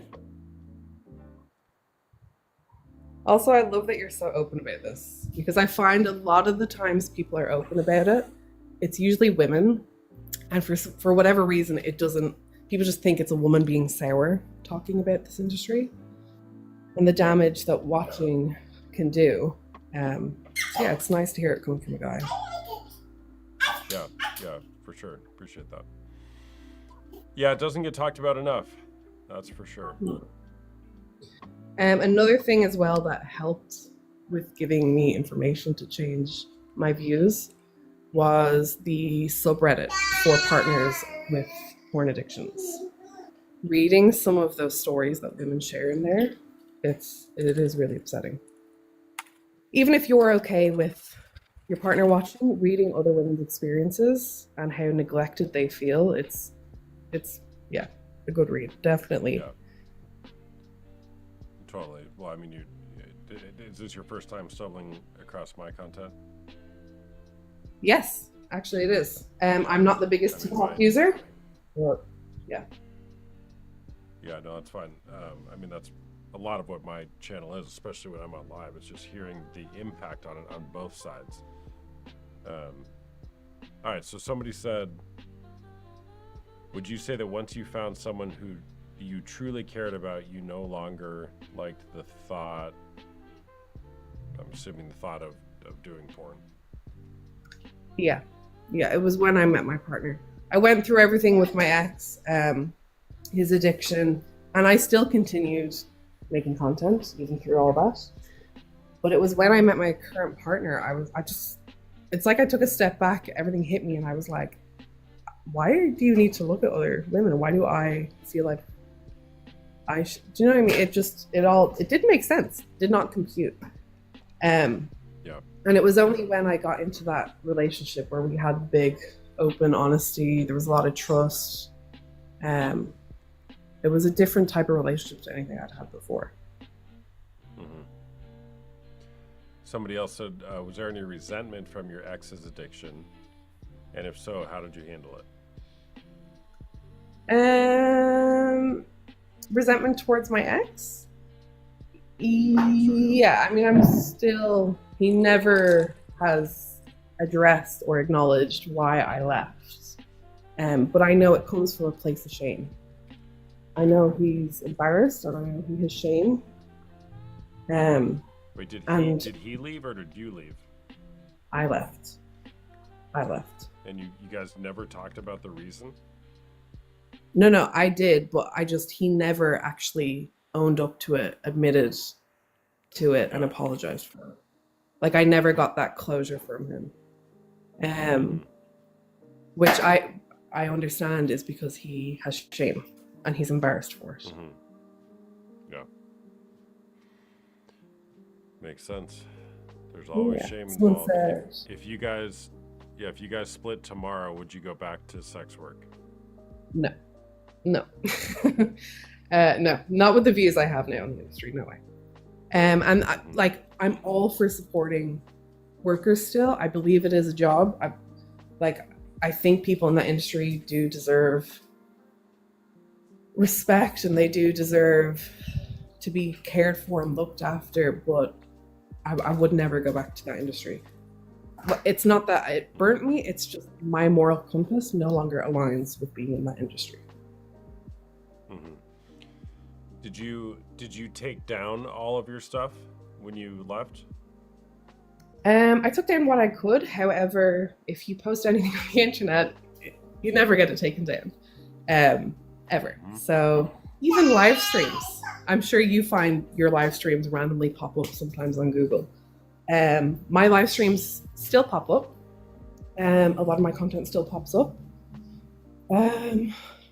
Once it's on the internet, you can't remove it. Same with Reddit. I think people assume with Reddit, if you're posting photos on there, that you can just delete them when they're gone. It's not the case. Yeah, can't do that. No. Nope. Once you type whatever the thing is on the keyboard, you can't undo that. Can't undo it. Does it affect you that your content is still up in some places? It did for a while. But I mean, I put it there. It's my doing. It's my fault. It's there. So I can't be angry forever, and I just have to accept it is what it is. I'd love for it to be taken down, but I posted it on the internet knowing it would be on the internet. So yeah, got to deal with it. Yeah, exactly. All right. Well, thank you for sharing. Appreciate it. W's in the chat for Sophie. All right. Take care. Thank you so much. Bye-bye. Yep. She's like the opposite of Heather Nielsen, the porn recovery coach turned sex worker. W's in the chat. All right, back to reading. Now I'm gonna yawn. I'm gonna go to bed soon. Let's see. What is unwanted sexual behavior? I read that. All right, the crisis of unwanted sexual behavior. The statistics associated with unwanted sexual behavior in our world are staggering. The Society for the Advancement of Sexual Health conservatively estimates that between 3 to 5% of all Americans can be classified as addicted to sex. That seems low. This represents an alarming 9 to 16 million people. Additionally, 64% of 13 to 24-year-olds intentionally watch porn at least once a week. Okay, now we're talking. By the time children become teens and young adults, 62% of them will have received a sext, and 41% will have sent one. This book was published in, I think, 2018 or 19. And if all that were not enough, the average age of initial involvement in prostitution for girls is estimated between 14 and 18 years of age. This book's hard to read sometimes. I'm going to do my best, but over the next few weeks, I'm going to read this on my stream. Pornography is the most common, predominant form of unwanted sexual behavior, infiltrating every aspect of the places we live, work, and worship. Consider these statistics. Porn use will nearly double the probability of a couple's getting divorced. Approximately 35% of all internet downloads are porn-related. Porn sites receive more monthly traffic than Netflix, Amazon, and Twitter, now X, combined. Porn is a $97 billion industry with as much as $12 billion of that coming from the US. About 57% of pastors and 64% of youth pastors struggle or have struggled with pornography. It should be clear that what Jeffrey is experiencing is not unique or an isolated case. By the way, this book does come from a Christian faith perspective, but even if you're not a Christian, this book is, in my opinion, the best book on the topic. Lust-centered approaches are ineffective. The overwhelmingly standard evangelical response to sexual brokenness has been to address it through the lens of lust management, even declaring war against it. This approach has oversimplified and trivialized a far more complex issue within human sexuality. Efforts to eliminate lust will set us up to manage our sexual lives with a tourniquet. We spend the best years of our lives attempting to stop the flow of lust through darting our eyes from beautiful people, slapping rubber bands around our wrists when we have sexual thoughts, and asking accountability partners in an attempt to stay vulnerable in community to keep account of what erotic websites we visited. I think we can all agree this cannot be what God had in mind for sex and community. The reality that more than half our faith leaders and the great majority of Christians view pornography should indicate that our strategies have proven ineffective. Our inability to succeed in purity only compounds our pain, and then in our pain, we default to the same ineffective treatment plan. We spend time in prayer, fast, pursue accountability, and hope that God might change us. The complexity is that the underlying issues that drive our sexual lust and anger do not get examined. How many of us have ever asked God to help us understand our lust? This book is an invitation to heal, but to do so, your current framework for understanding and treating your problems will likely need to be abandoned. Fantasies are roadmaps. Despite the overwhelming grip of shame and guilt, I do not believe that sexual fantasies are something to condemn. Sexual arousal is one of the greatest gifts God has given us, and we do not need to spend a lifetime annihilating it. And although some sexual behavior is abhorrent and should be discontinued, addressing sexual struggles through the lens of abhorrent behaviors intensifies shame, and shame drives us deeper into the very behavior we wish to stop. There is another approach. It begins with listening to our lust. Sexual failures, internet searches, and browser histories expose our sin, but far more they are roadmaps. Sexual brokenness pinpoints the location of our past harm and highlights the current roadblocks that keep us from the freedom we desire. If we are willing to listen, our sexual struggles will have so much to teach us. You may not like the map you've been given, but to navigate your way out of unwanted sexual behavior, you will need to pay closer attention to what it desires to show you. One evening of deliberate curiosity for your sexual fantasies will take you further into transformation than 1,000 nights of prayerful despair. Gosh, it's such a good book. Such a good book. It's like the only thing that works. This framework. A few pages left in the intro. And I'll bring another guest on if there are any. Sexual brokenness. The geography of God's arrival. Scripture is clear. And by the way, this book is not for men struggling with porn, though it is. This is for anybody with a sexual story who wants to heal. So it's for everybody, because everybody has a sexual story. Scripture is clear that God moves into human struggle rather than teleporting us out of it. At the beginning of the Gospel of John, God moves so much into the human struggle that he takes on our sarx, the New Testament word for the vulnerable, prone to. It was hyphenated at the end of the line, so it was hard to read that word. He takes our sarx, prone to sin form of flesh, and moves into the neighborhood. Our sexual brokenness is the geography of God's arrival. This book is Unwanted by Jay Stringer. It is my conviction that the God of the universe is neither surprised by nor ashamed of the sexual behavior we participate in. Instead, he understands it to be the very stage through which the work of redemption will be played out in our lives. Present sin is the doorway to the wider work of the gospel to bring healing to the wounds of the past and comfort, even power, to the difficulties of the present. Therefore, the sooner we assume a posture of curiosity for our sexual brokenness, the more we will prepare our hearts for the redemptive work ahead.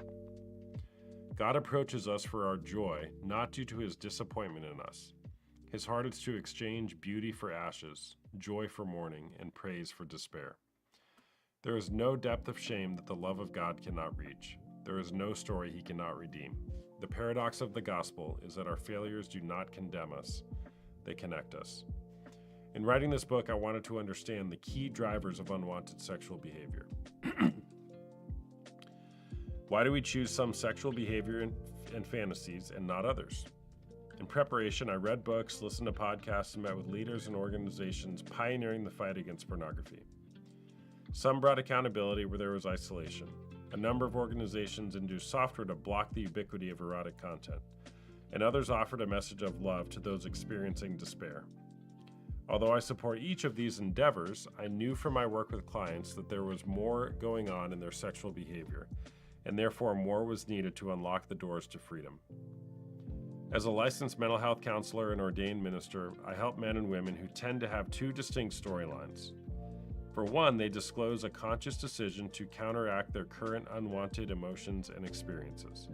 Some feel that their needs are not met and seek out affairs to give them surrogate but shameful experiences of connection. Others struggle with a baseline level of misery and discover that pornography use offers them a temporary reprieve from the difficulties of life. I'm going to read that again. Some feel that their needs are not met. They feel like their needs are not met and seek out affairs to give them surrogate but shameful experiences of connection. Others struggle with a baseline level of misery and discover that pornography use offers them a temporary reprieve from the difficulties of life. After I hear my clients' present-day struggles, a second storyline often emerges rooted in the formative years of their childhood. They consistently tell stories of unwanted experiences of abandonment or bullying, vague references to awkward or weird sexual moments with people trusted within their families, experimenting with neighborhood friends, finding family members' porn stashes in hidden yet completely obvious locations, and dynamics with mothers or fathers that require deep emotional enmeshment. These two converging storylines unfolding in my clients' stories reveal the foundational premise of this book. The formative experiences of our childhood, loneliness, pain, sexual arousal, secrecy, and relational ambivalence, are all being repeated in our unwanted sexual behavior as adults. My work with clients and conversations with leaders in the field led me to the conviction that comprehensive research was needed to get to the root of what is driving unwanted sexual behavior. To do this, I designed an instrument containing more than 100 questions to collect primary data from individuals who are struggling with sexual behavior they wish to stop.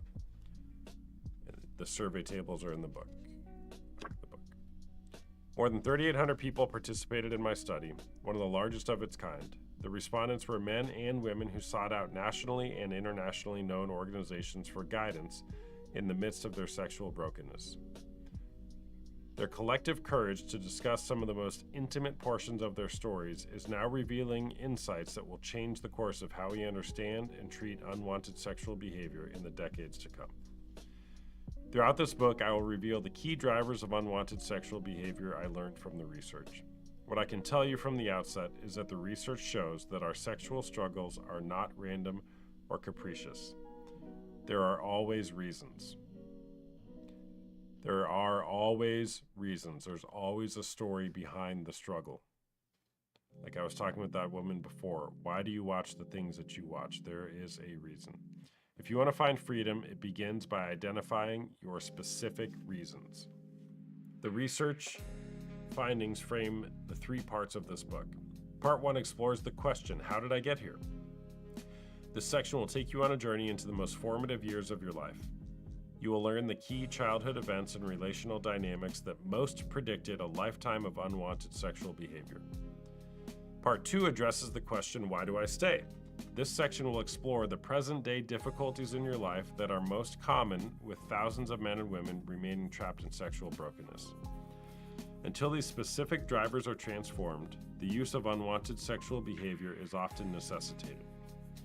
And finally, Part 3 answers the question, how do I get out of here?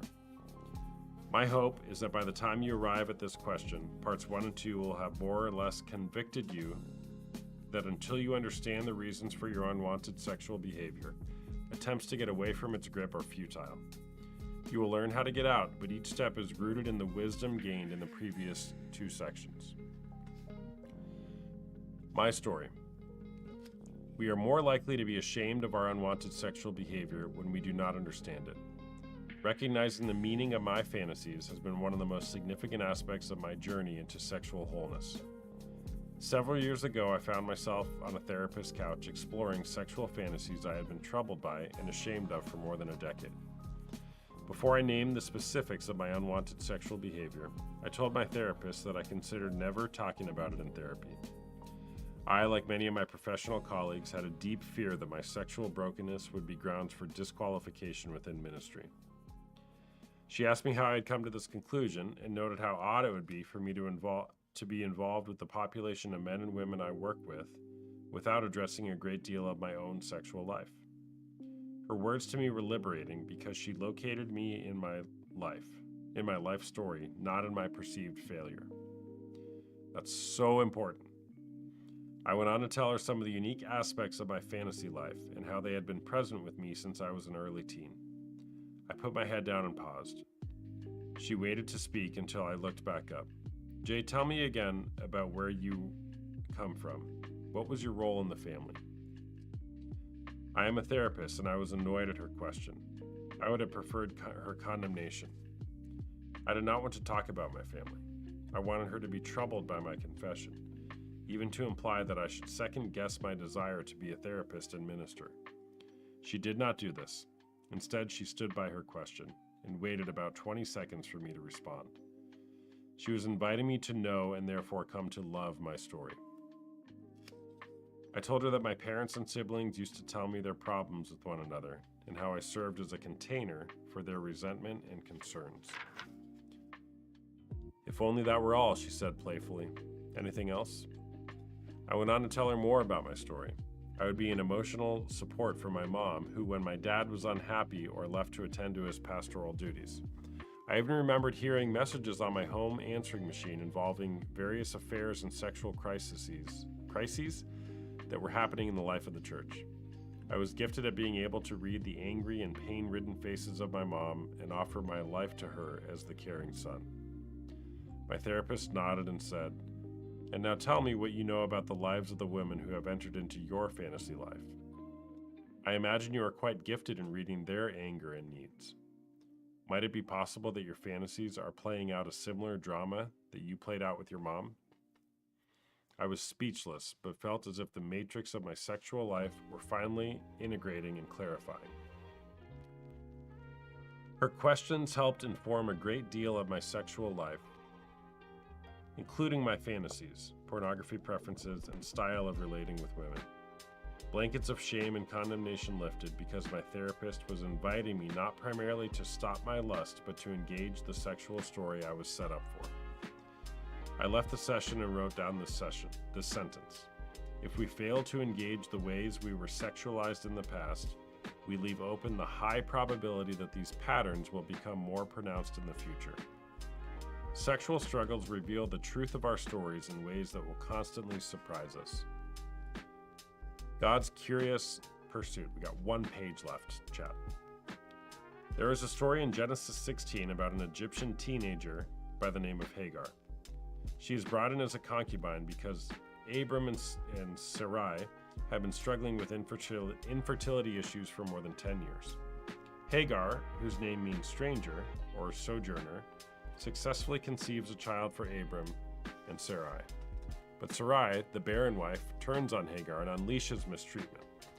Commentators of this story have remarked that the mistreatment has a particularly cruel bent on it, some even suggesting it to be as severe as sexual assault. In the next scene, Hagar is on the run, heading into the desert, where by all accounts she will die.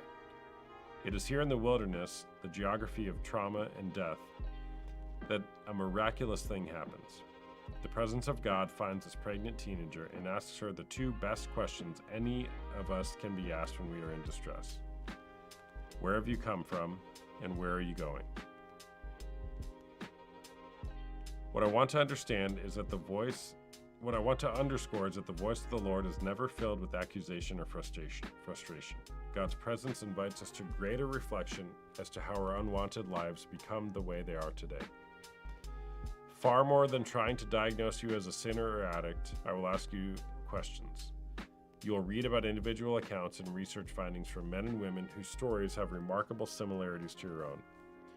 Your task is not to draw hard and fast conclusions, but to be intrigued by the data. Our sexual brokenness, if we pay attention, is revealing our way to healing.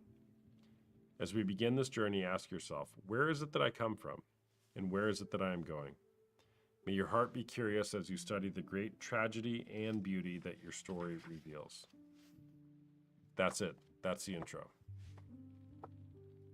Oh, there's still people here. All right. And we have 1 guest waiting. So that's Unwanted by Jay Stringer. You guys have heard me talk about it a lot. It is such a good book. And in my opinion, it's like, he's so right. It's like the only way that works. You know, a lot of times I ask my clients, where did that start? Whatever this behavior was, what is the origin story? I draw a lot for my groups on this book. You know, one of the questions I asked my men's group a couple weeks ago is, what was it like to be at the dinner table with your family? And talk about that. What does that have to do with porn? Everything. Because it'll reveal the longings of your heart, where you felt like you were abandoned or let down or disappointed, how you deal with abandonment or disappointment, what your role was in the family. And as you make sense of that story, like Jay says, you can then find the path forward. What is the path forward? When I was essayed as a child by another child, where it started. Yeah, I'm sorry. So, who here has read that book? Probably heard me talk about it a lot.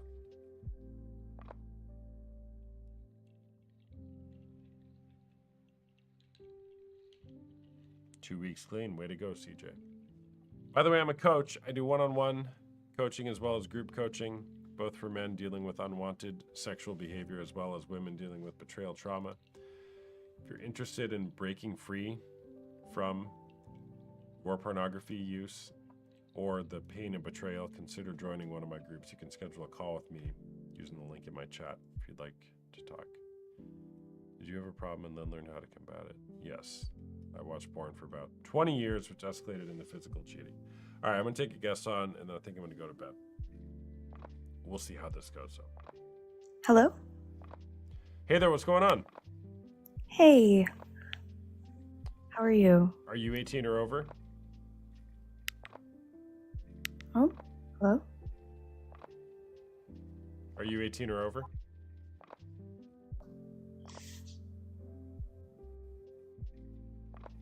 Hello? Hello? Hello?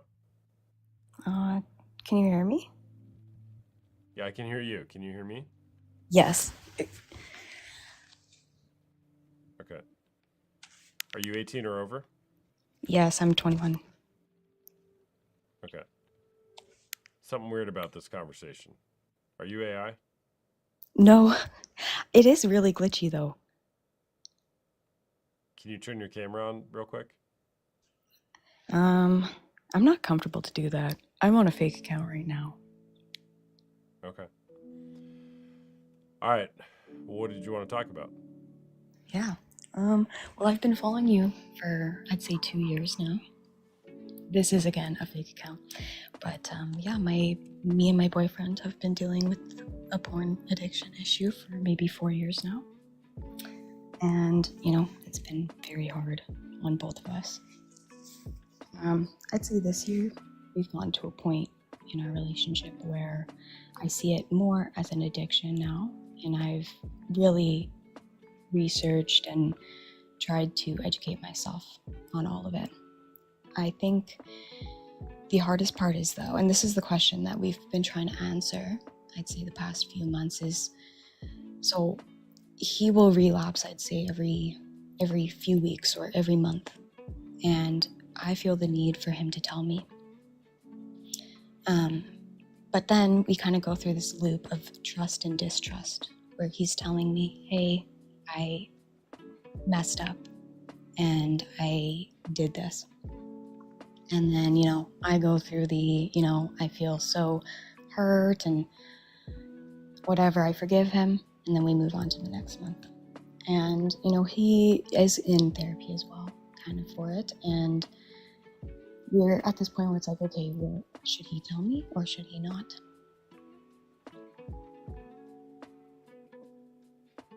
Are you asking me that question? Yes. Oh. Well, did you hear me reading that chapter? Yes. Okay. I think that's the wrong question. Yeah? If he should tell you or not. Yeah.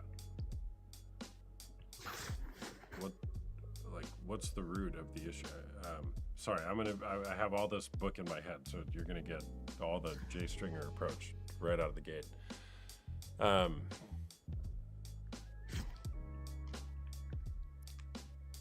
old is he, roughly? He's 21 as well.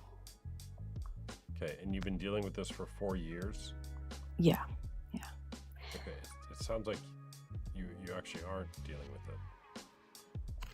We aren't? Well, nothing's changed, has it?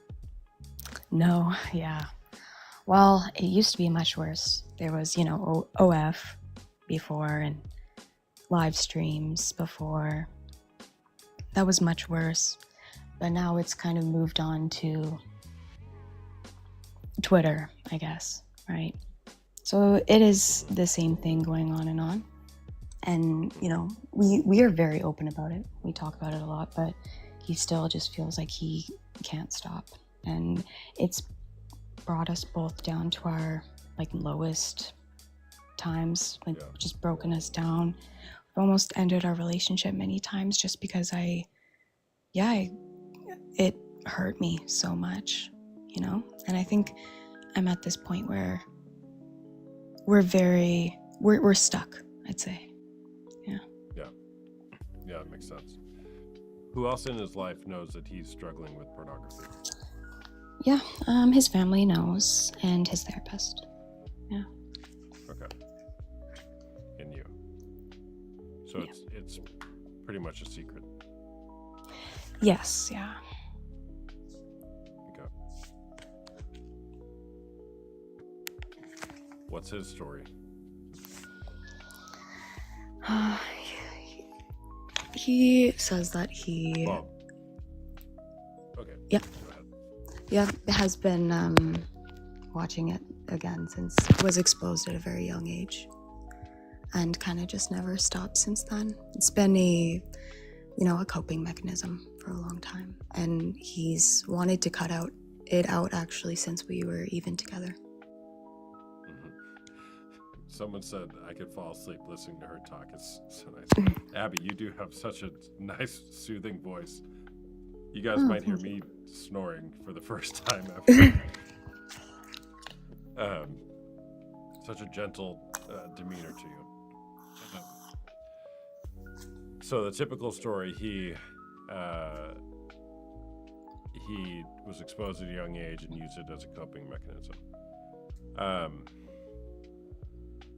Look, I mean, I don't know what to tell you, but something's got to be different. Should he tell you or not? That's the question you asked. I don't know.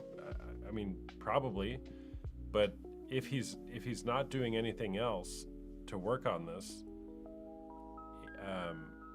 he's probably just going to keep on relapsing, and then he's going to tell you, and it's going to hurt every time. So again, I think the better question would be, what is not working about this current recovery plan, and what needs to change? I agree, yeah. Right? So you gotta totally change the game here. Yeah, totally. It's hard. I think it's what is the next step, right? And I've seen your what is it, the 10-step program? That's not me. I don't have a step. No. No. I see that you do have groups. I have groups that are very effective because we don't do step programs. Okay, I see. I'm not saying step programs there's not a place for that. But it's just not effective, right? You're not going to step your way out of this thing unless the steps involve reading this book and doing everything it says. Look, you got to be curious about the story. He's got to be curious about the story. When did this start? What was going on in his family? Why was he using pornography as a coping mechanism? What is it about the type of pornography that actually interests him? And then unpacking that stuff and making sense of it so that he can move forward and not even want to use it. When we're trying just to not watch porn, or to decide whether or not I disclose something to my partner or not, which, by the way, is a valid question in the recovery journey. But if that's the focus, it's always going to be futile.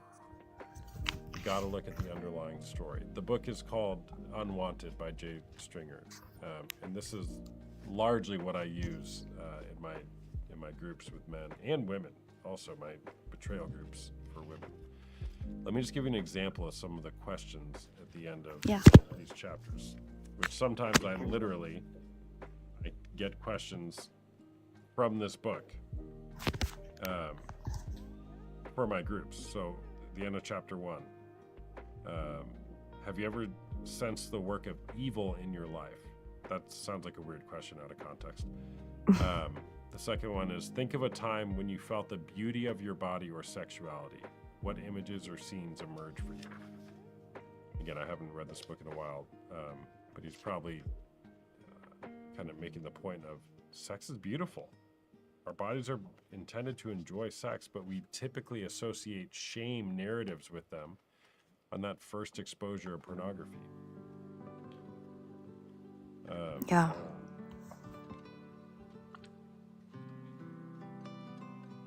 Here's another question at the end of chapter 2. What, if any, evidence of trauma do you see in your personal or family life? What themes of pornography or unwanted sexual behavior appeal to you? How might these themes be an attempt to reverse or repeat formative traumas in your life? Man, are you tracking with me? Like, do you want me to keep on talking at you? Oh, Do you have a totally. question? Ask away. Yeah. Yeah. Yeah, I was thinking about this. Gosh, it's gonna make me emotional. Maybe we'll see. Like, I'm always in exploration of my story, and I remember this moment shortly after my mom passed. My mom passed when I was 5 years old, and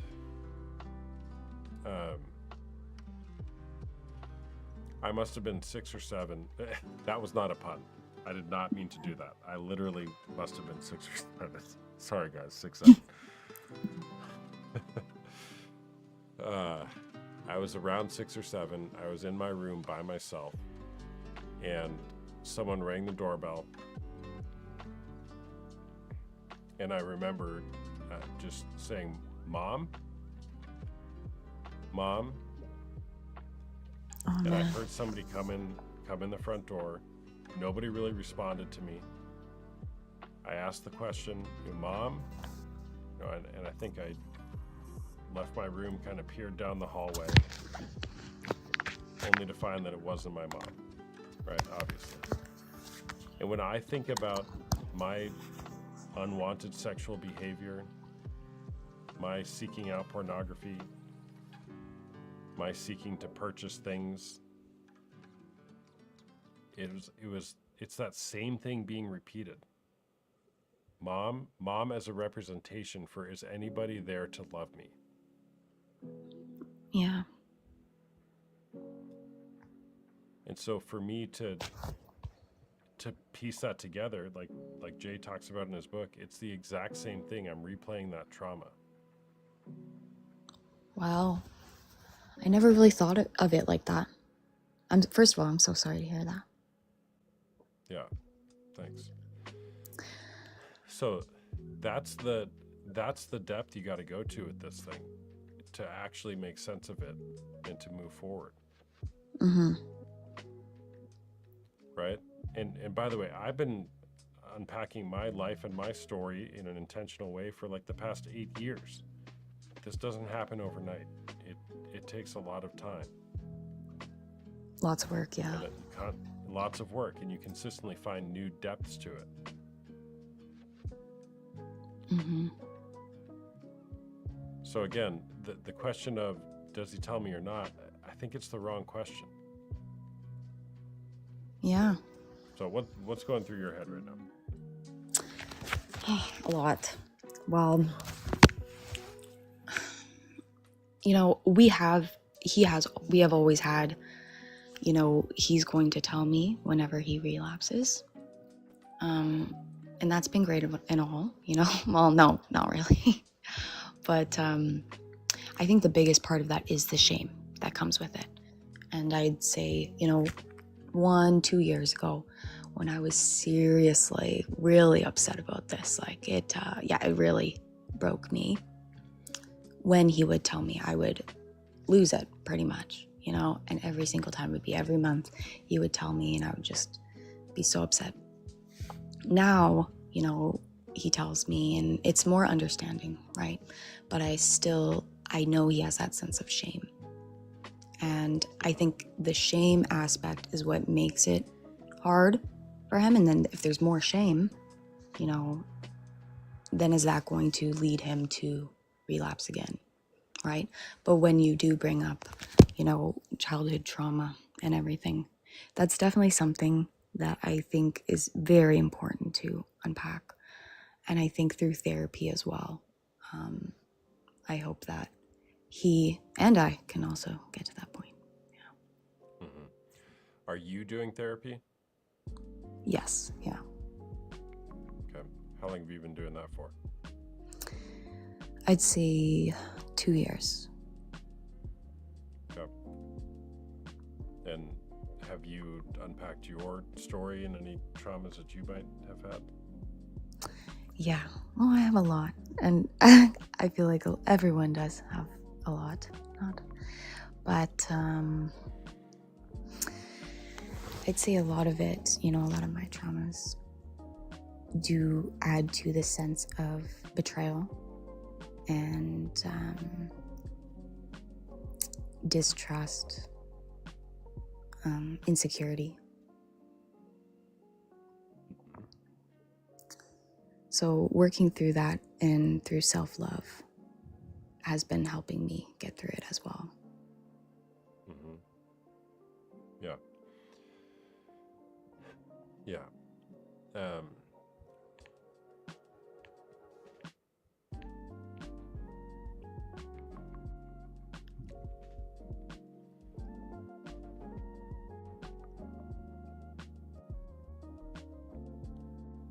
I don't know what the next question is. Yeah. I'm just thinking, what are you wanting? What do I want? Well, of course, I want it to stop. And I want to get to a point where porn isn't a problem in our relationship. Mm-hmm. Okay. And to answer the question, is porn cheating? I do think it is cheating. But I'd say it's different for many couples, you know? Different people have different boundaries. And for my relationship, through what I've been through, you know, I'd say in the beginning of a relationship, I didn't think that, you know, maybe a year in. But after what I have seen and the depth that it can go to and how it was affecting our relationship and him, I would say yes, it is. Yeah. So what if he doesn't change? Oh, yeah. Well, he hasn't. Truly in 4 years, right? You know, if he never changes, it is either I accept it and kind of break my own boundary,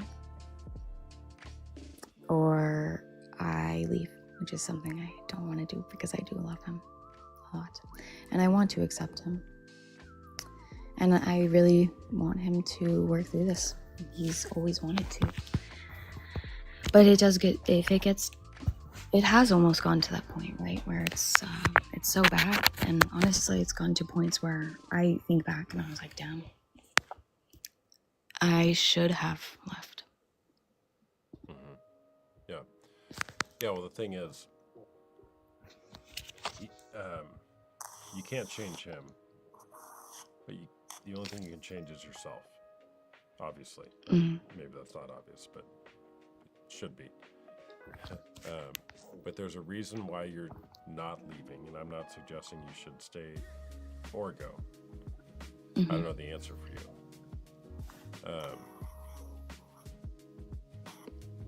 Sorry, what did they add? Corn as a gift?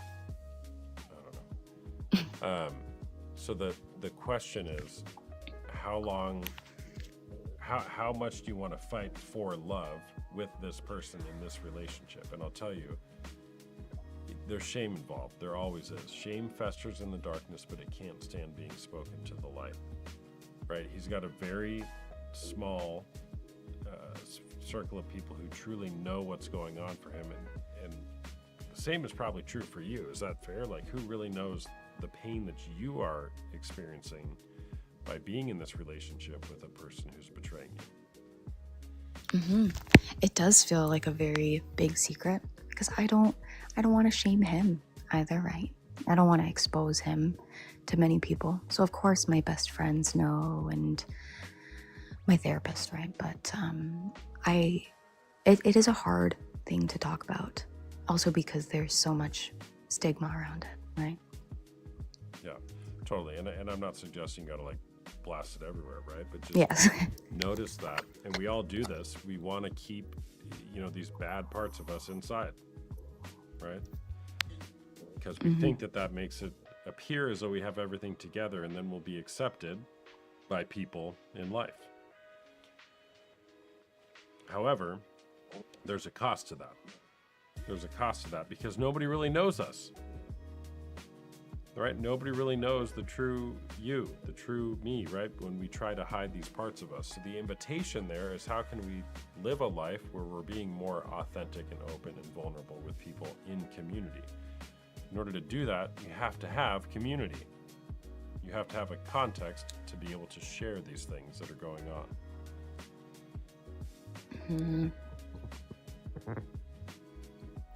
So how would I foster that community? Great question. Great question. I don't know. How would you foster that community?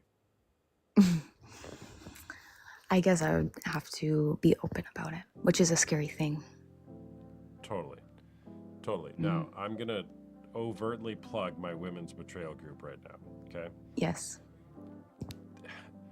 Which, by the way, the link's in my bio if you want to schedule a call with me and talk more about my women's group. My women's group is like, it's such an empowering place for women to talk about this because, like you don't have a place to do this, right? How do you foster the community, your community in your life? Well, one, it's to be courageous and do that.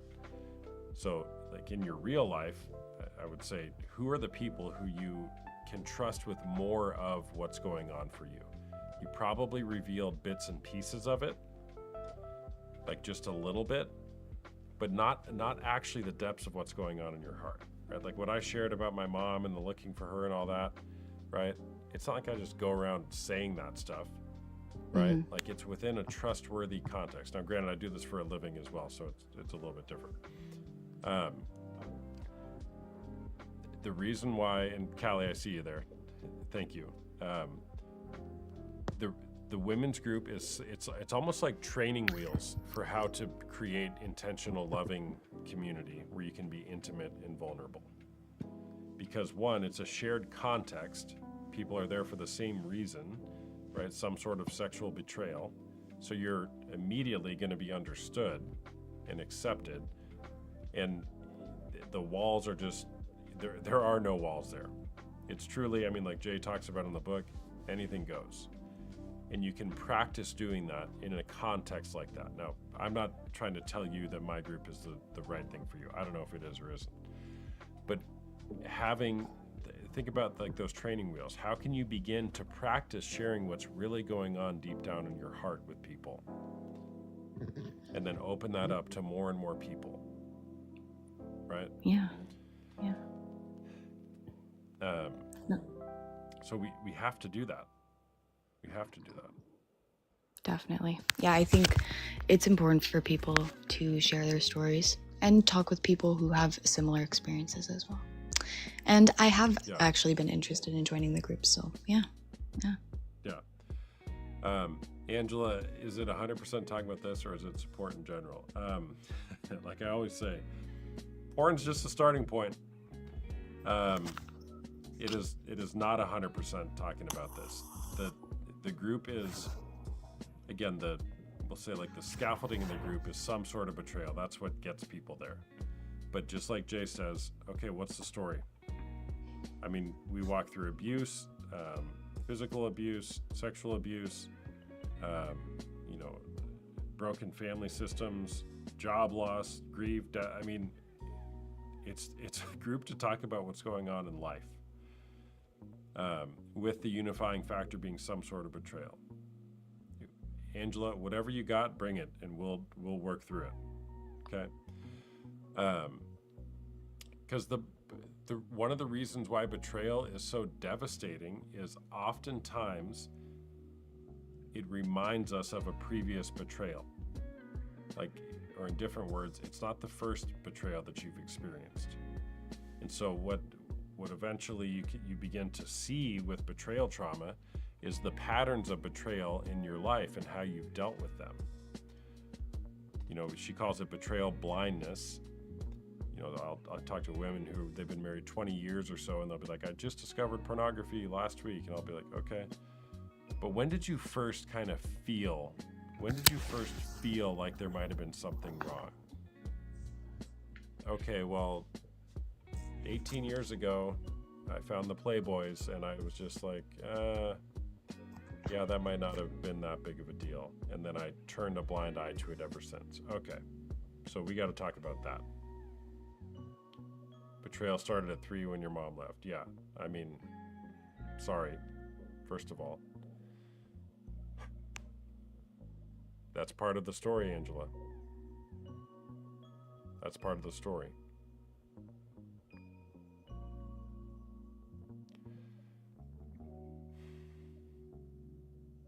What are you thinking about it, Abby?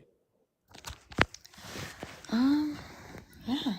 No, it's been very insightful to talk to you. Yeah. Yeah, I mean, you're young too. You're super young. You got a lot of life to live. And, you know, is this guy the person for you? I don't know. Is there hope? Sure, there's always hope. But you could easily be, you know, having the same conversation 10 years from now, and 20 years from now, and 30 years from now, and be married and Yeah. have kids, and still being like, why will he not stop watching porn? And the hard work in relationship is for both people to like come together and say, we are going to dive deeply into our stories and understand them so that we can then love one another better. If we're hiding all these parts of us from each other, we really can't have that much intimacy, because like everything's hidden. So we might think we have it, and I'm not suggesting that things are bad or there aren't good times. That's not at all what I'm saying. But the level of intimacy that you can achieve once you're willing to peel back all the layers and dive deep in there, it's unbelievable. Yeah. And it doesn't just No, become, yeah, it's not just about having the next best orgasm, which is what people are, you know, all porn addicts, takes one to know one, Yeah. right? Who are like, oh, if only I can, you know, have an orgasm 4 times a day, then everything's gonna be fine. Yeah, okay. Yeah. Yeah, no, totally. I'd say even, yeah, honestly, we've been very, very open about our traumas and our past, right? But I'd say it's connecting the pieces together to figure out why, right? And that's where the work comes in on either side. And like, why does this affect me, right? So, I don't know. I don't know if I'm trying to Yeah. tell you his traumas, but yes, yeah. Yeah, well, and I think the why, but I think what typically happens when we first begin unpacking traumas is we're very factual about it. It's like, this happened, then this happened. You know, like I used to say my mom died when I was 5. That's it. That's all I could say. Right? Okay, those are the facts of what happened, not the meaning that my body, like somatized into my body from it, and how that formed me, and how that like shaped my life. That's what I said to you, Angela. Uh-oh. Like a broken record, right? You know, I remember doing that with my wife before we got married. It's like we factually shared all these things, and we're like, oh, we know each other so well. We know everything about each other. Oh my gosh. What an idiot. What an idiot. No wonder I cheated on her. Just I'm not saying anything about her. I'm saying because I didn't know anything about myself. Yes, yeah. I couldn't have intimacy. I just knew the fact. I knew the fact that my mom died. Like, that's it. It's clear now, but it wasn't then. Totally, yeah. When you spend your whole life pushing it down, right? It's hard to bring it back up. Truly. Yeah, absolutely. Yeah, Yeah. it's hard work.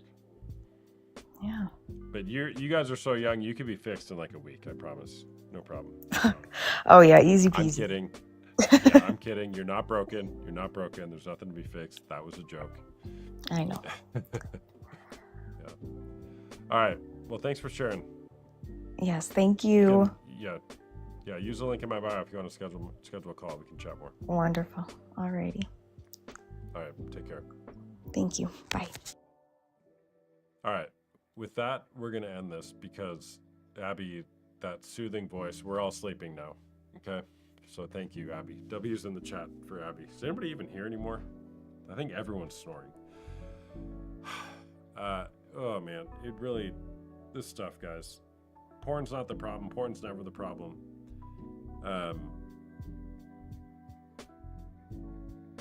It's not the problem. What's going on in your heart? What's going on in your heart? What are you running from?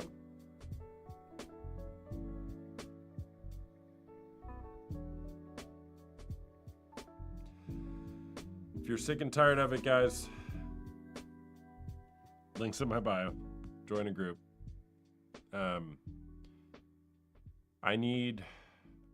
I need like 3 more people, and then we can start. That's the worst way to say that. Once we get 3 more people to join a Wednesday group, we'll get that officially started. I was trying to get that started in September, but I need just a few more people. Gosh, Austin, stop with that. So if you're interested in healing together in community through betrayal, send me a DM, and I'm talking to women here for the betrayal group. Send me a DM, and I'll give you info on that. I'm offering a great discount for that if you're interested.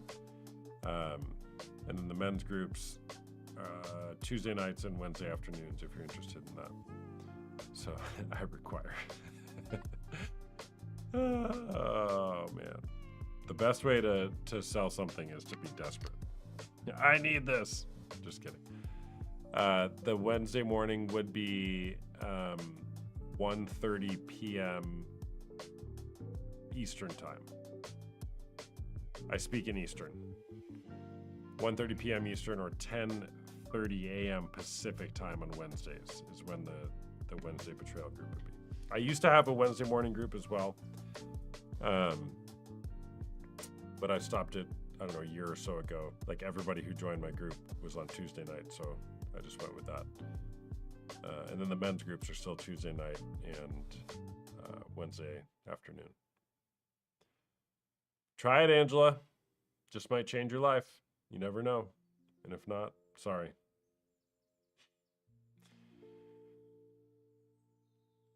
If it doesn't change your life, then you're sorry.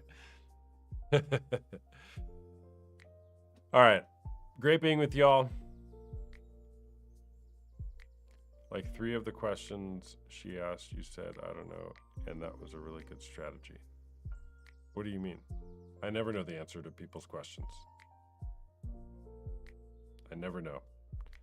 Can't answer your questions for you. Should I stay? Should I go? Should I this? I don't know. It wouldn't be helpful if I answered those questions. Gotta think. Like Jay Stringer said in his book, he's gonna ask a lot of questions. Just ask a lot. Keep asking questions. And notice that if you're trying to ask somebody else, should I stay or should I go? Just notice that. No problem. Don't judge it. But why are you trying to outsource the answer to that question?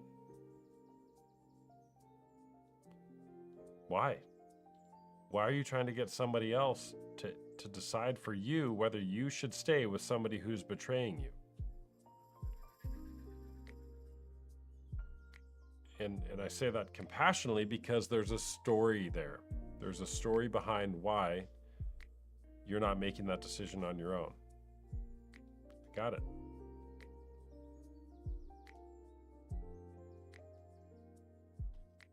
So, what's the saying?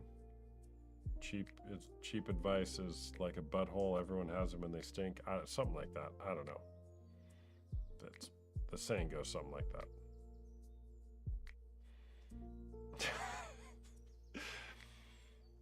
All right, great being with y'all. Make it a great day or not. Choice is always yours. We'll see you next time. Bye-bye.